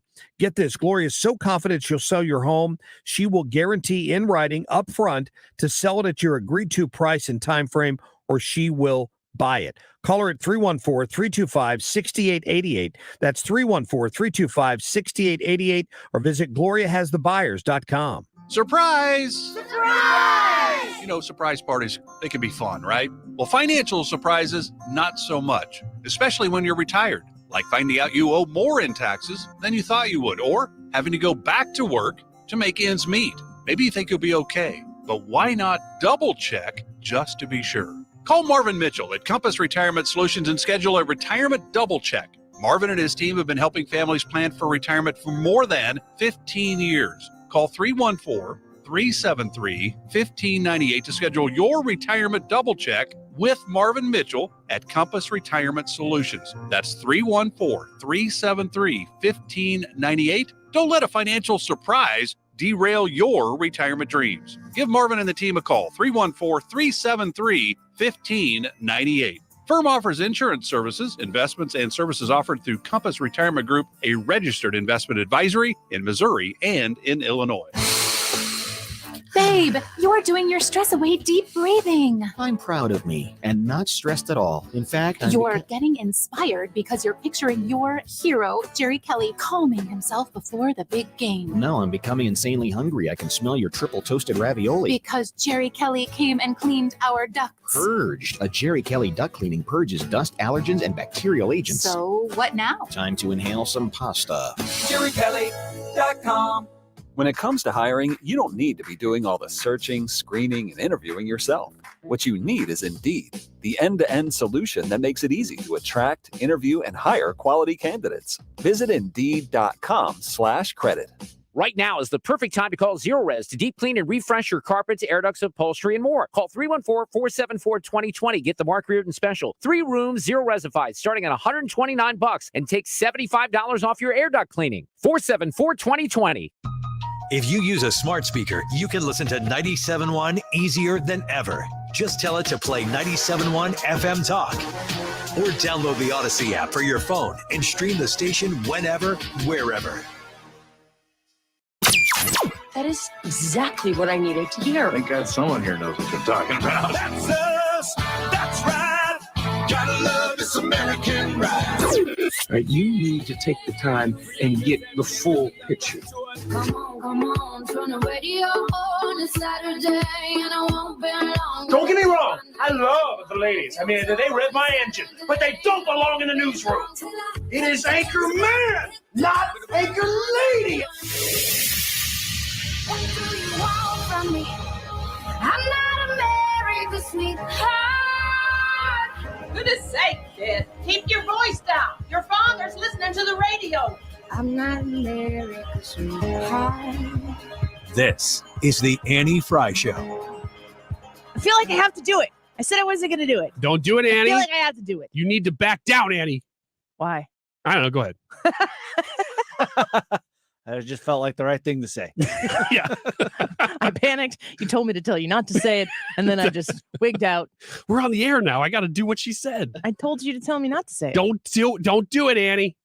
Don't say it, Annie. You seem conflicted. What did I say the first time? I don't even remember. Talking about speaking, I'm going to be at the Hope Clinic for Women in Granite City on Sunday from 1 to 2 p.m. I'm going to speak. We're going to pray, peacefully demonstrate for life from 1 to 2 on Sunday. Please consider joining me. I would like to have a crowd of people out there to come together for this important cause. And then next Wednesday, are you excited about the Ruler Food St. Charles live broadcast? I am actually. Nothing at why actually? Well, I don't. It just sounds fun. Like we're gonna be out. Well, then just say I am. Why actually? I don't know because you acted like, are you excited about Generally, I hate being here. But this moment, that Wednesday, show I'll I'm be excited about. Excited. Usually Wednesdays I'm like, oh great, here we go Thursday's again. gonna suck because we're gonna just be back here doing this. Mm-hmm. Just like today. Today sucks. The show sucks. Get out. All right. See ya. I'm done. How you doing, Annie? I was talking about abortion in the hour before, and I'm trying to find the comment now. Maybe it's the reason that I can't. You didn't delete it, did you? Bradley? No. I did not. Is your name Bradley?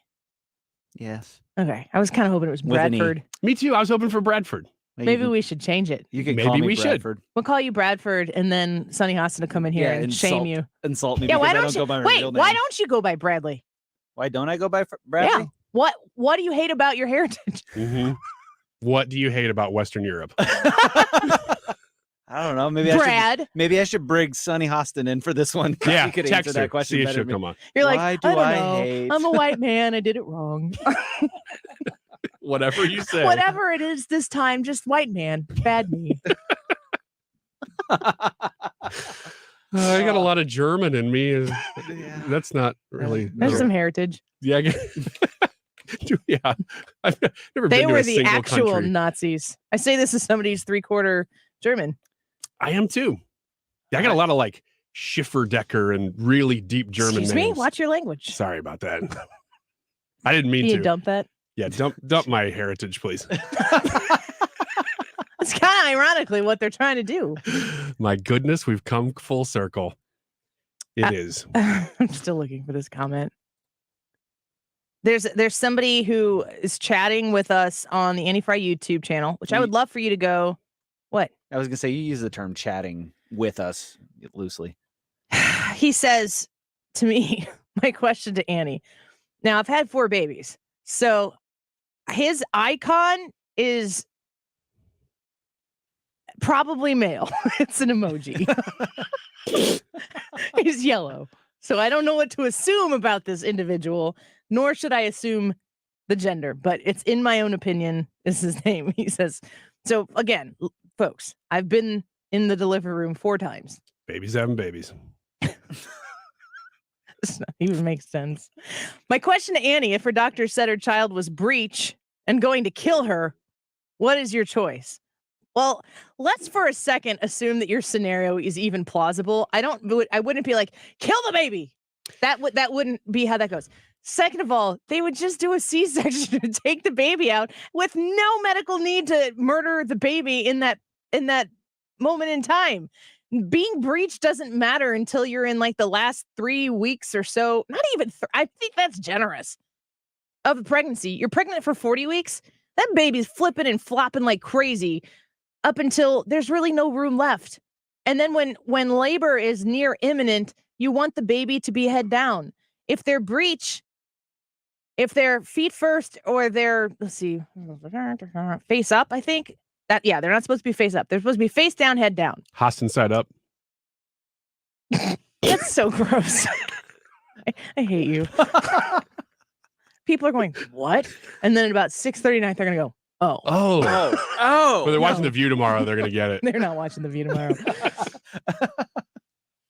Is an actual advocacy for being pro-abortion for a baby that could even be large enough to be breech, could live completely and totally fine outside of the womb of the mother. What a dumb thing to say. See, I told you to tell me not to do this because I didn't want to be ragey. Told you to stop. Don't do it, Annie. Hey, don't do it. Yeah, go ahead and do it. The only, I'm reading this.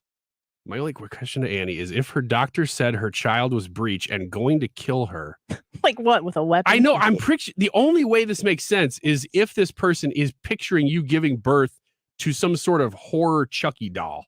That the minute it was born, that changes everything. You were seeded by an alien, and this thing's gonna come out, and it is ready to start stabbing. Ever say that again?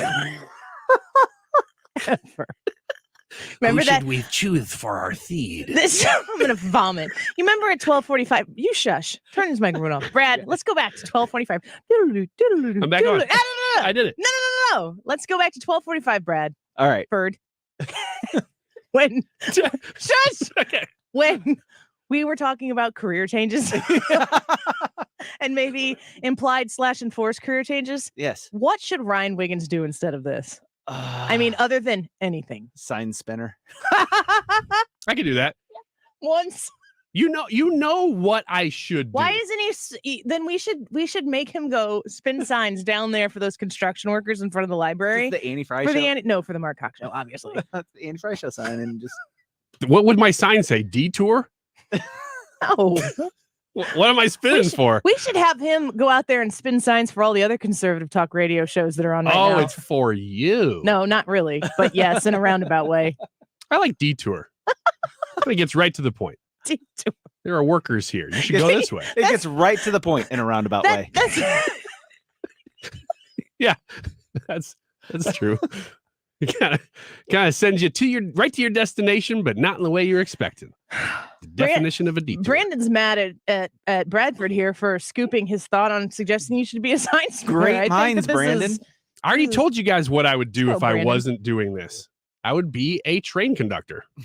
You don't get to just do that. I do. You don't like go apply and they're like, yeah, there's your train right over there. That is not what you said. You said you wanted to pull cables. I said I wanted to pull a chain and go toot toot. Because that would be fun. You're and it good makes everybody happy. You're already good at one of those. Who things. did I just instead of a chain, it's my finger. Who does not get happy when somebody walks around tooting? Oh my gosh. We used to call that crop dusting. But that's what I want to make my career now. Somehow I want to be a crop duster. That's a real job. Oh man, this is supposed to be a Friday show. It's Thursday. Hi, welcome to Thursday. Go ahead and take this next right because the street ahead of you is closed. Detour. My mascara messed up, boys. A little bit. Yeah, it looks terrible. What a jerk. You asked. I didn't ask if it looked terrible. Leave me alone. Go spin signs. What does mine look like? I hate this camera view, by the way. I'm going to move it. It highlights my baldness. Face the camera. That's just your head. I know. If it's looks if terrible. it's straight, my head looks terrible from this angle. Looks like a big oblong egg. Right. That's the truest camera angle we could give you. No. Your head looks like a big oblong egg. He's fixed in real it by life. just pushing the camera to face somewhere else. There. Now it's a little bit more straight on, and I look like a more masculine version of an egg. There we go. You literally moved that because you felt like you looked too bald. Yeah. Also, the TV's behind me now. I don't like that, but it's better than it was. We spent 5 good minutes setting that up. Can I ask you guys a serious question? No. I don't think I don't think you're capable. Why do they always portray Humpty Dumpty as an egg? In the rhyme itself, it never says anything about an egg. Yet every single time, here we are. Here's Humpty Dumpty. He's cracked the shell, and he's an egg. Think about the rhyme, and then I will accept any answer. It doesn't say he's not an egg. That's right, but it doesn't say he has to be an egg. The And question every is- time, go ahead. You're gonna make some sort of joke about my head. No, it wasn't. It was going to be about a chicken. Which came first, Ryan's head or the chicken? That wasn't it. That's better than what I was going to say. Thank you. I think I should get implants. What kind? I have to pee so bad. Speaking of having 4 babies, This area ladies, right here. you know, This area right here could use it. I'm 40. You know? Pecs? Yep. I'm 40. I'm a man. No, it's not the Oklahoma coach. Oklahoma State, I think. This is a callback from like 3 months ago. No, it's a callback from like 2007. Was it further? It's from my days in sports talk radio. Yeah. You have a press conference and the coach, Oklahoma State coach, was it Gundy? Gosh, I'm not 100% sure, but I think it was. I don't know.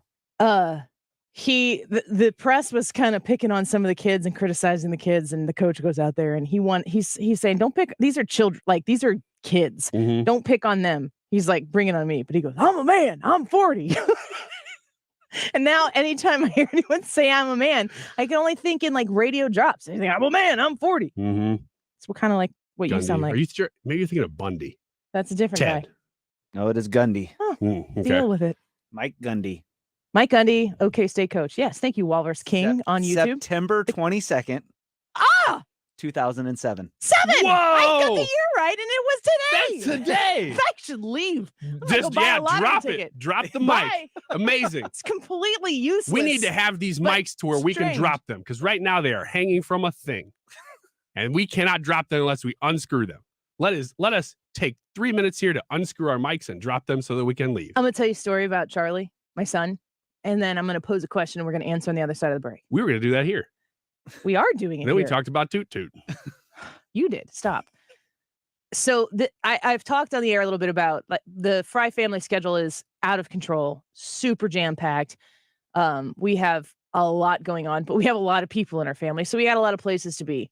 And last week I was picking my 10-year-old daughter up from volleyball practice, so I had to be there to get her.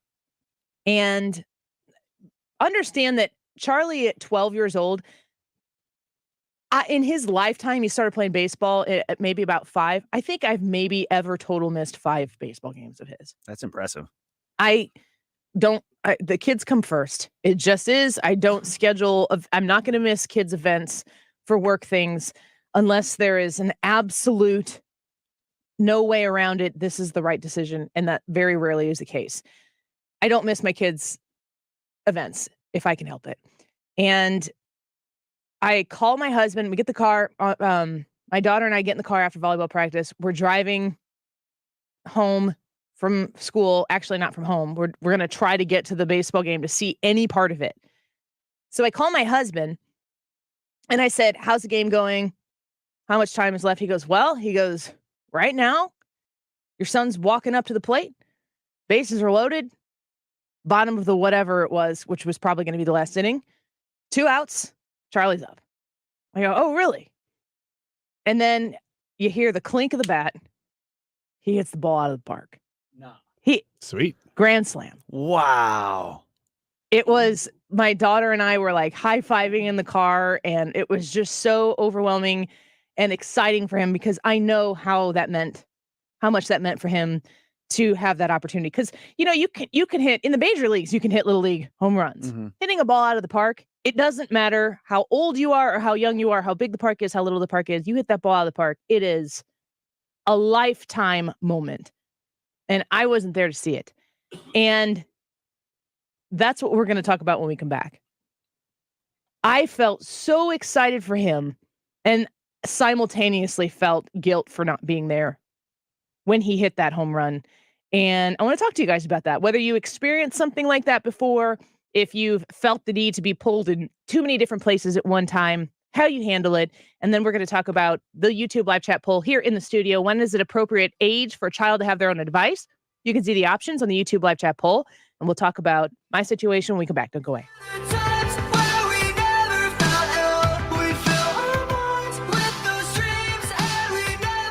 The Annie Frey Show is streaming online.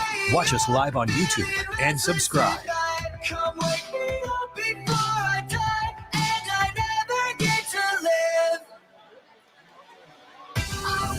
97.1 FM Talk. Uncensored discussion that's free in more ways than one.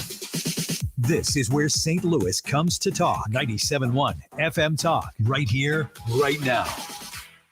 If you own a business, this has been a bumpy ride. From pandemic to inflation, I'm sure you could use a break. If your business has 5 or more employees and survived COVID, you may be eligible to receive a payroll tax refund of up to $26,000 per employee. The challenge is getting your hands on it. Hi, I'm Howard Mackler, and that's why I founded GetRefunds.com to cut through the red tape and get you the money. The team of tax attorneys we have put together are highly trained in this little-known payroll tax refund program. We do all the work, charge not a dime up front, and simply share a percentage of the cash that we get for you. Businesses of all types can qualify, including those that took PPP, nonprofits, and even those that had increases in sales. We have helped return over $1 billion to businesses, and we can help you too. Just go to getrefunds.com, click on Qualify Me, and answer a few questions. This payroll tax refund is only available for a limited period of time. Don't lose out on up to $26,000 per employee. Go to getrefunds.com. That's getrefunds.com. The listening you love is on the free Odyssey app.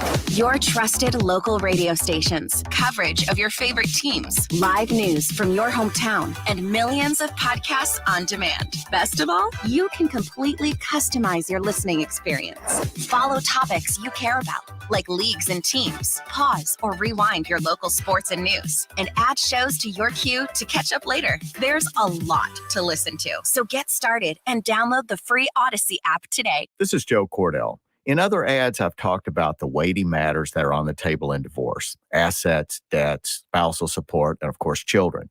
But here I want to talk to you about a troublesome issue that arises early and often in the divorce process, but which attorneys, including myself, say too little about, and that's the cost of a divorce.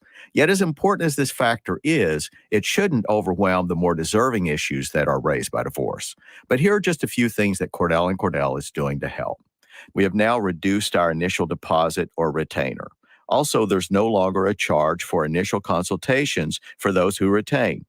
And finally, we now provide on the front end a maximum fee pledge for certain modification and support matters. The bottom line is that to be a partner men can count on, we have to think about all their needs, and attorney fees are no exception. The choice of a lawyer is an important decision and should not be based solely upon advertisements. 600 Kelwood Parkway, Suite 310, Town and Country, Missouri, 63017. CordellCordell.com. If you own a house in St. Louis and you want to sell it as is without any inspections or need to make any repairs, call Chris Buys Homes St. Louis at 314-782-8000 or at chrisbuysHomesstlouis.com and get your cash offer without any obligation, commissions, banks, or headaches. Chris buys vacant houses, inherited houses, fixer-uppers, beautiful houses, even the tenant won't pay their rent apartment. Google Chris Buys Homes in St. Louis. That's Chris Buys Homes in St. Louis. And check out the best reviews from satisfied customers. When you sell to Chris, you decide when you want to move, according to your schedule and your terms. Go to chrisbuyshomesinstlouis.com. Google Chris Buys Homes in St. Louis or call 314-782-8000. That's 314-782-8000. And get the offer you have been waiting for. Chris Buys Homes in St. Chris Buys Homes in St. or call 314-782-8000. There's a big red barn where you say green. Norm's Bargain Barn. On discount windows, doors, and things. Norm's Bargain Barn. Hi, I'm Norm Wilkie. Come see my new selection of Amish cabinetry made by my good Amish friends at Countrywood Products. We now stock 5 styles of cabinetry for you to choose from. When you need to save on discount windows, doors, and cabinetry, come to Norm's Bargain Barn with locations in Shiloh and Fenton at the bottom of Gravois Bluffs. Visit normsbargainbarn.com. That's normsbargainbarn.com. It's time for a $98 AC tune-up. JerryKelly.com.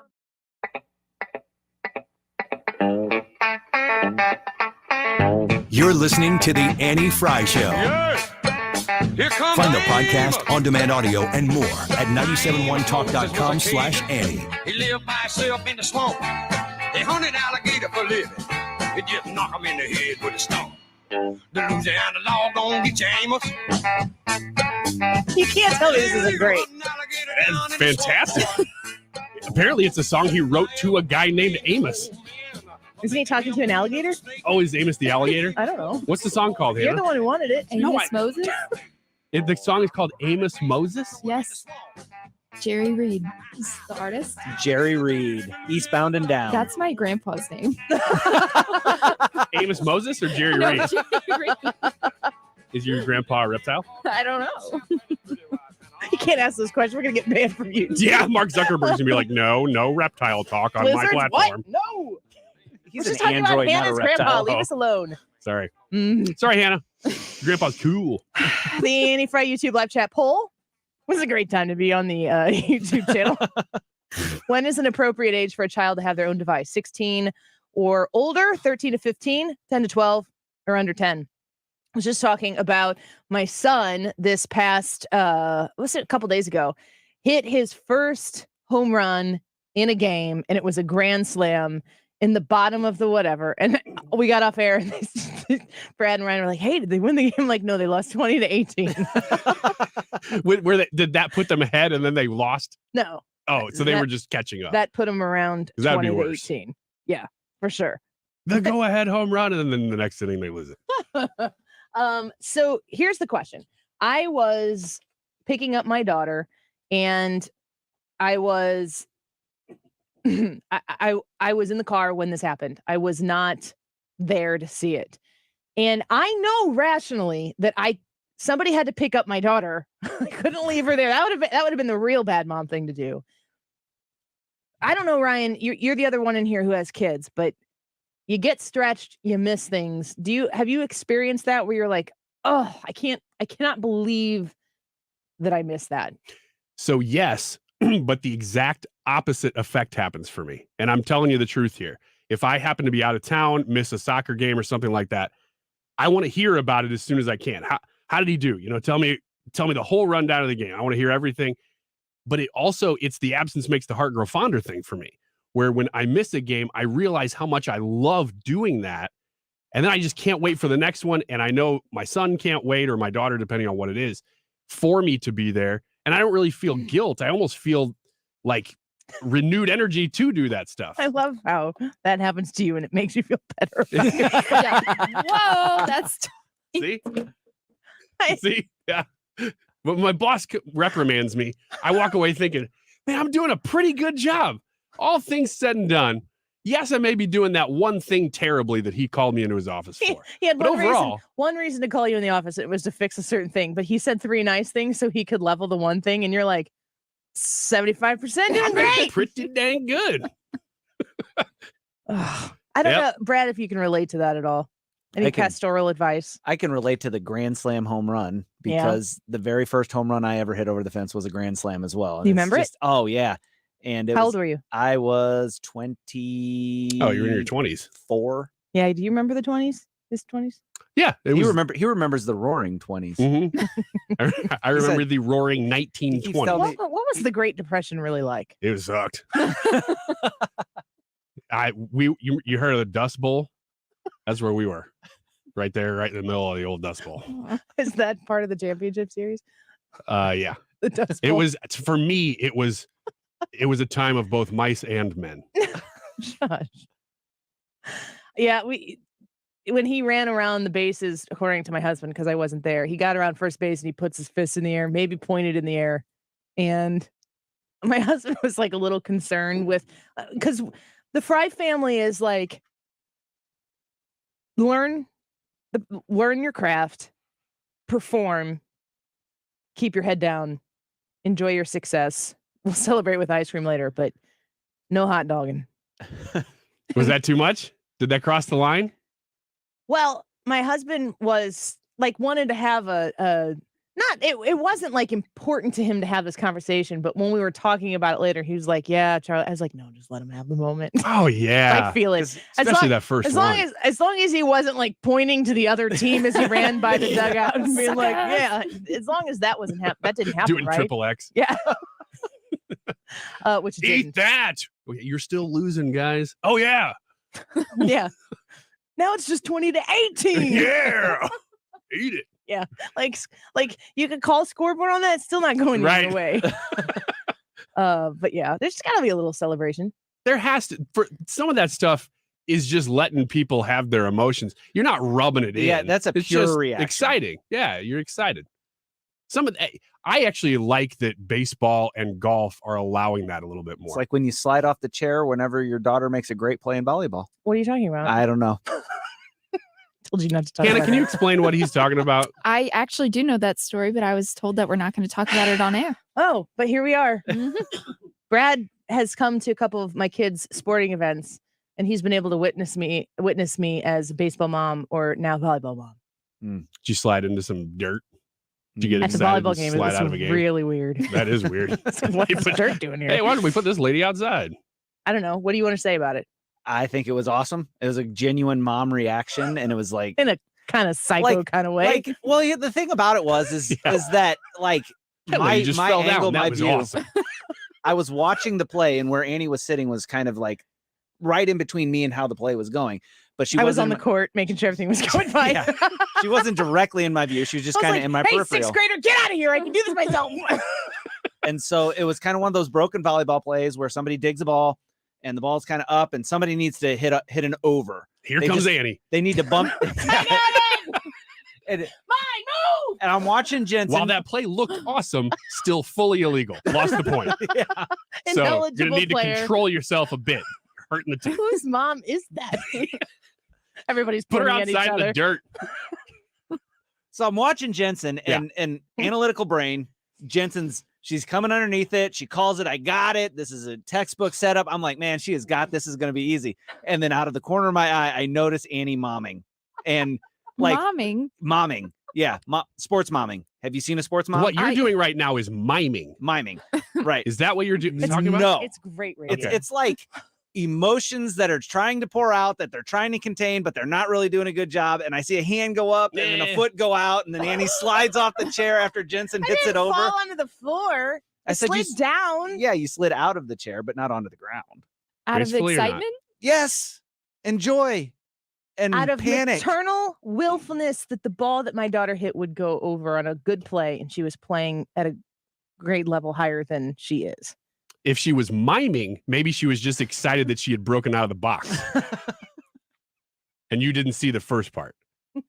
You saw where she broke that invisible box. JC wants to know if we're drinking the mom juice today. Yeah. That mom water stuff, man, pick it up. It's good. Thursday at 2:30. It's time to On the break, Ryan says, I don't know if you were listening earlier in the week when we discovered that we were on TikTok. And we didn't know that we were on TikTok. You can follow the station 97.1 FM Talk on TikTok. And we didn't know we were on TikTok, but Ryan had a friend. Where were you guys at a soccer? Soccer. You were at soccer, and this guy comes up and is like, hey, you must be legit now because I saw you on TikTok. Ryan's telling us the story, and then we're like, hey, wait a second. What? We're on TikTok? We didn't even know. Why were we on TikTok? So you went back and told him that you talked about it? Tuesday night, I saw the same guy. I'm like, hey, I talked about you on the radio because none of us knew we were on TikTok. Thanks for discovering that. And then the other guy who sits there, who's probably listening right now, goes, I'm going to tune in. I'm going to tune in Thursday at 2:00 to hear you for the first time. This makes us sound so small, like that we're talking to 4 or 5 people. Yeah. We're talking to tens and thousands of people. This is something in your personal life that you Yes. told specifically to listen at Thursday And he had at never 2. listened to the show. And then we spent, And then- ironically, Thursday at 2 talking about your career move into being a train conductor because you like to toot toot. No, we talked. Yes, we did. But And then what you we ended up talking about was a horrible gas problem that I apparently have. I didn't know. And so thank you. Everybody else knows. The nice thing about soccer. It's outdoors and it's windy. Just like So those guys don't even know about this, and they never will. Did you ever stop to think that maybe you're the reason it's windy? No, Brad. That's the reason you guys play outdoors. Not No, indoors. Brad. But that is, We it were does going to make have me an run indoor faster. team, though. but you know, Wiggins. Mhm. When's an appropriate age for a child to have their own device? What do you guys think? 16 or older, 13 to 15, 10 to 12 or under 10? Hannah, you go first. Ooh. You're the closest to the Ooh, she's age. excited. She gets to go first. This is hard. So first of all, let me go to a comment from Officer Gary. He says, what kind of device? It's just a device. Any type. Just any type of device? Yeah. Okay. Mhm. Any device, even like a curling iron, for instance. I'm going to say, so the options on the poll are 16 or older, 13 to 15, 10 to 12, or under 10. I'm going to say the implication, I will say, is a phone, but kids don't want phones. They want computers. Mm-hmm. They want handheld computers. Like, they don't think of a phone as a way to call other people. Mine wants like a nice 4-slot toaster. But carry on. I'm going to say. Are you sure? Anything else you want to get off your chest? Brian? Go ahead. I'm going to say 13 to 15. Okay. Why? I think that's an age where kids are apart from their parents more often. They're going to be. This is hard. You know, I have immediate reaction and then I start thinking about, well, this could happen and this could happen and this could happen. And then I want to just back up and not have an Mhm. answer at all. You're voting 13 to 15. I'm 15. going to vote 13 to 15. Brad? Okay, so we had this conversation whenever we were trying to formulate a YouTube poll, and it's like, for me, this question has never been an age. It's been it depends on the child, but that's the easy out, right? That's the quick True. answer. It's like, it depends on the child and how mature they are. While I do believe that, I'm going to go with Hannah on this, and I'm going to say 13 to 15, because that is when that child is not so much a child, but becoming a teenager, even though in the eyes of the law and for all, they're a child, but they're older. They're moving into a more adult school. phase of their life, and they're Almost. going into high school. So if we're talking about a smart device, a smartphone, that's where I would put it, because I think 16 is going to be too late, and it's going to be one of those things where you pulled the rubber band back too far and it snaps, and they're just I going to think go if off the you rails. drive a vehicle, you need a phone. Mhm. It And doesn't have to be a smartphone, Right. but just some sort of communication device in case of an emergency. Now, if it's one of those phones that has 4 buttons, it's like mom, dad, grandma and grandpa, and 911. Mhm. I can see giving a child that phone at an earlier age, especially if like you're doing a lot of practices or whatever, and they need to get a hold of you for whatever reasons. But that's just, that phone can call 4 people, and one of them's an emergency number. What about you, Ryan? If it's a communication device, 16. If it's something else like a laptop, for instance, my daughter's 8. She loves writing. I could see in a couple years, 10 years old, getting her a laptop that she could just use mainly as a word processor. If you're counting that as a device, then I would say that age. But it's not so that it can be connected to anything. It's just so that she can use the tools. That's a digital pen and paper, yes, basically. but not the internet. Not the internet. Brad, I think your point earlier about not having, like, an age. It's not like they're magically going to turn 13 and be like, oh, yep, they're 13. They're ready to have a phone. Each kid is different. They mature differently. And so it is kind of hard to just think of an age. I feel like every situation's different. Of course. I think that's for sure. Interesting votes coming in so far, but we want to get as many people in here as we can before we read the results when we come back with Hannah. What do you think? When is an appropriate age for a child to have their own device? 16 or older, 13 to 15, 10 to 12, or under 10. Go give us your vote there and leave a comment. Hannah's going to feature those comments when we come back, and we'll react to some of them as well. Stick around. More Annie Frey Show right after this. That's all they got left, called alligator bitty. Left arm gone clean up to The Annie Frey Show is streaming online. Watch us live on YouTube and subscribe. alligator skin.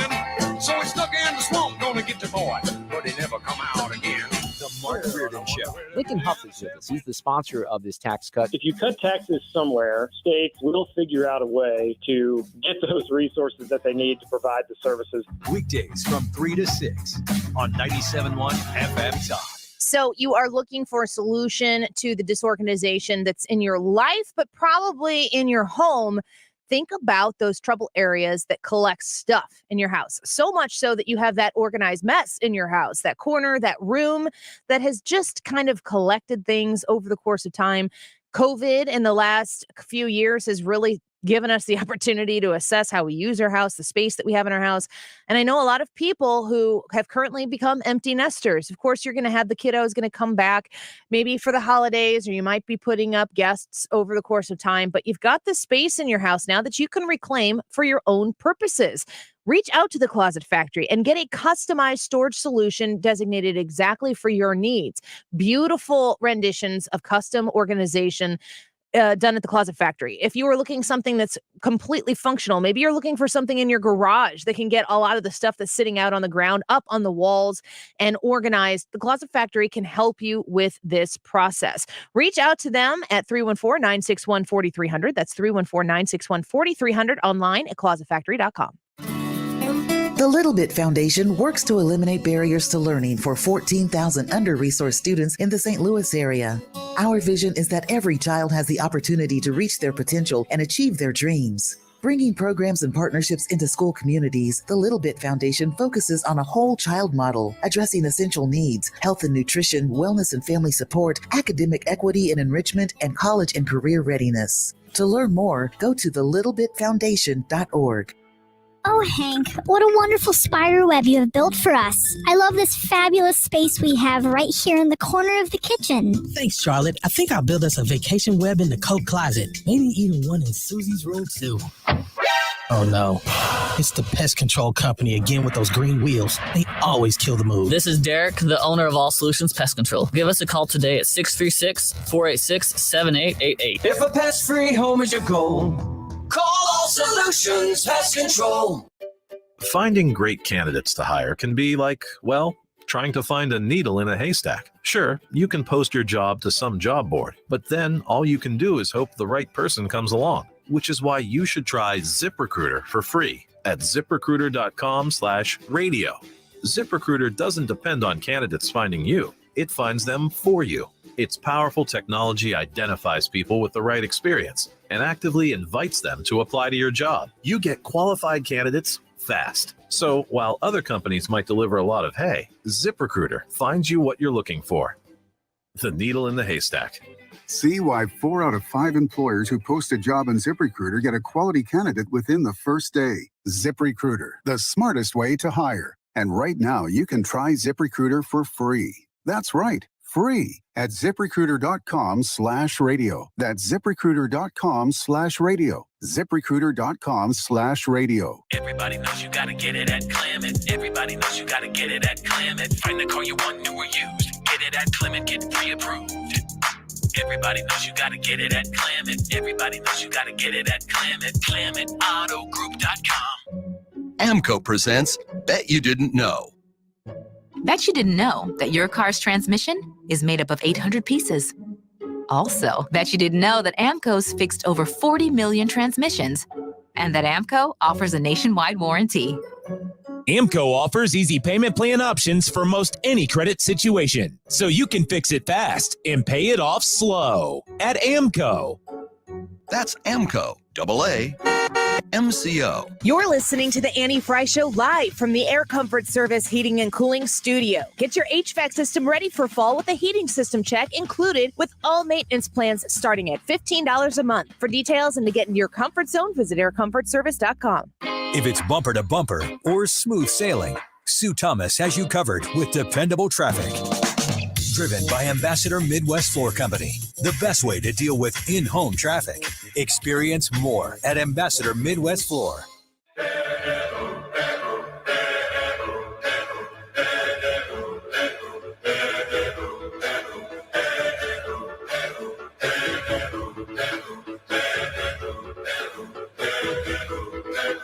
I was left to my own device. This is the Annie Frey Show.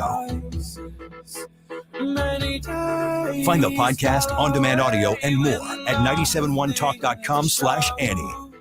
And the walls kept tumbling down in the city that we love. Great clouds all over the hills, bringing darkness from above. But if you close your eyes. Welcome back to the Annie Frey Show. We are talking about the YouTube live chat poll. We're talking about kids and devices and when they should get them. I got an email here from Abby, and she says, as far as tech and phones with kids go, I have a very strong opinion about this. I urge parents to wait until their kids are 16 plus for a phone. I can actually remember back to the days before smartphones, which 3 of us can easily, right? Mm-hmm. Yeah. No, Hannah. I do not. I was 18. Yeah. My mom was one of the first people that I remember having a cell phone, and it was like an old gray, what was that brand? Nokia?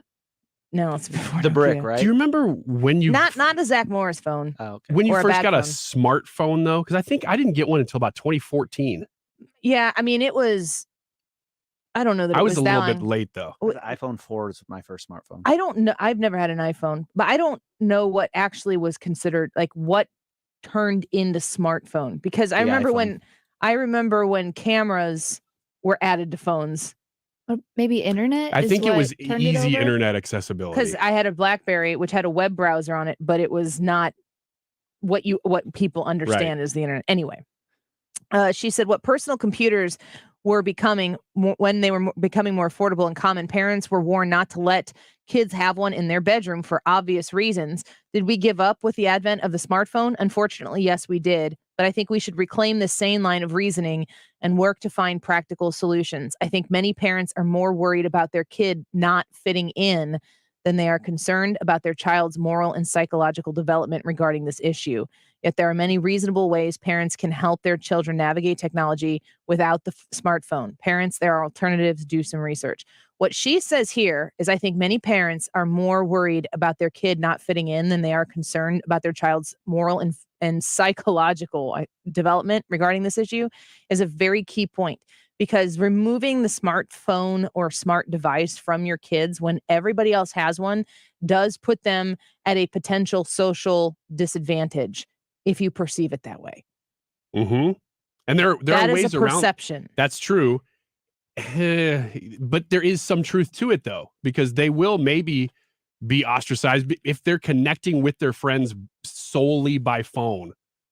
They will have a more difficult time socializing with them. So there is some concern there. But what I would say is the connection that is made through those phone apps is not, in my opinion, healthy. Agreed. So if you feel like you're holding them back, consider exposing them to it and whether or not that is putting them at a disadvantage.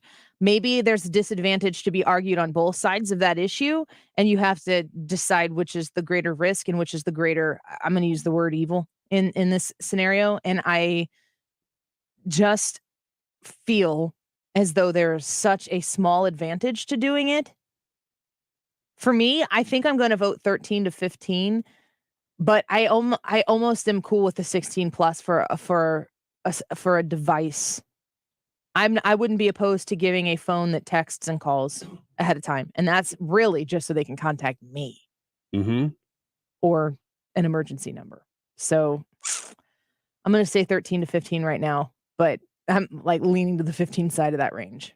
It's tough because, as you know, there's only innocence one time. That the minute something pops up that they've seen now, that stuff doesn't go away Ever. And I know That's kids terrifying. in very good families who kid was 8 years old, randomly clicked on something, saw something. I know. Same. And that kid is now, maybe 12, 13 years old, still talks about it. Yep. That stuff it's just dangerous. It's a minefield. And I'll add, this started kind of from a conversation at Wiggins America that Ryan did a few days ago, maybe last week. But to me, the compensation for not providing that digital device, a communication device through the internet means to your child, you have to compensate with the absence of that for those social purposes with being incredibly present with your kids and being incredibly available to your child and their friends, regardless of, my kid goes to a parochial school. They have smaller classes. There are all sorts of walks of life that go into a parochial school. It's not privileged private school kids. It's not the way it works. There are all sorts of different kids, all kinds that go to these schools. And I always tell my kids, there are going to be people out there who are going to be bad influences on you. Make sure that you're a good influence on them. You cannot go out and change words that people use. It's not your responsibility to change their behavior. I mean, there are adults in the room or in the situation that are there to monitor that.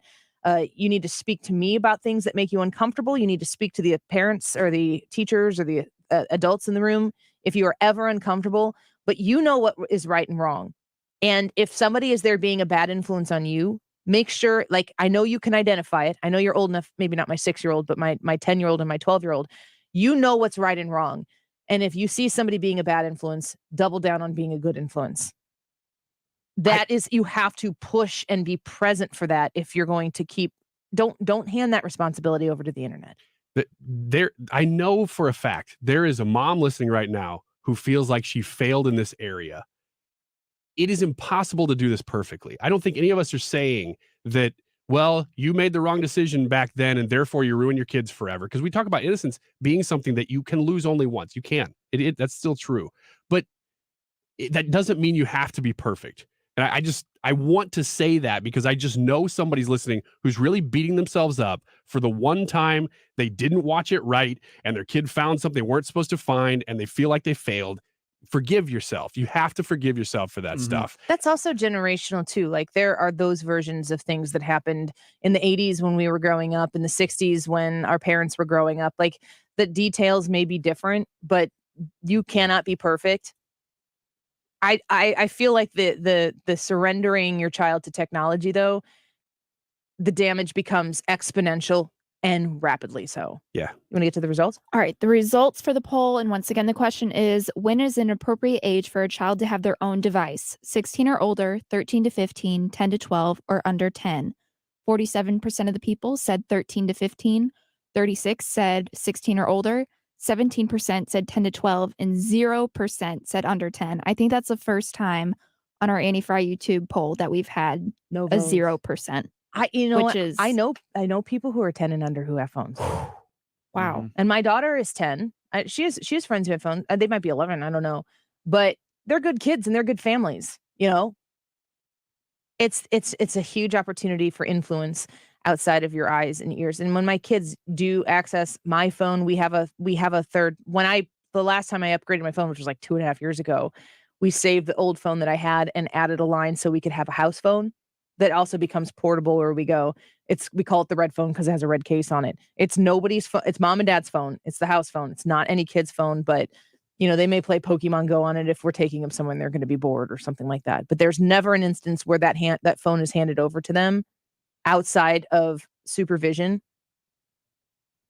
to the point where they have it on their own, to their own devices, and it has all of the search things on it. I still know that they're smart enough they could get around it if they wanted to. You said the red phone. I'm picturing the one that only calls Commissioner Gordon. That's it. The one that Glenn Beck had on his desk when he was on Fox News to get Obama. They sent the White House the phone number to that phone. They call us anytime. That's funny. All right. Really good comments about the poll today. Linda from YouTube says, I would say the best time for a child to have a phone is when they start leaving the house without you. They now drive, have a job, etc. unless you are in a home that has no phone for safety reasons. Janine says, I don't think there's a one-size-fits-all answer to this. Each kid and situation is different. Those who have split up parents or are in sports or activities are away from family, phone for safety. Ben from YouTube says, kids don't need dumb phones until they start driving. Smartphones in college, ... Maybe. Yeah. I'm going to add in here, too, that I know that it depends on the kid. It does. But if I put that in there, everybody would vote for that.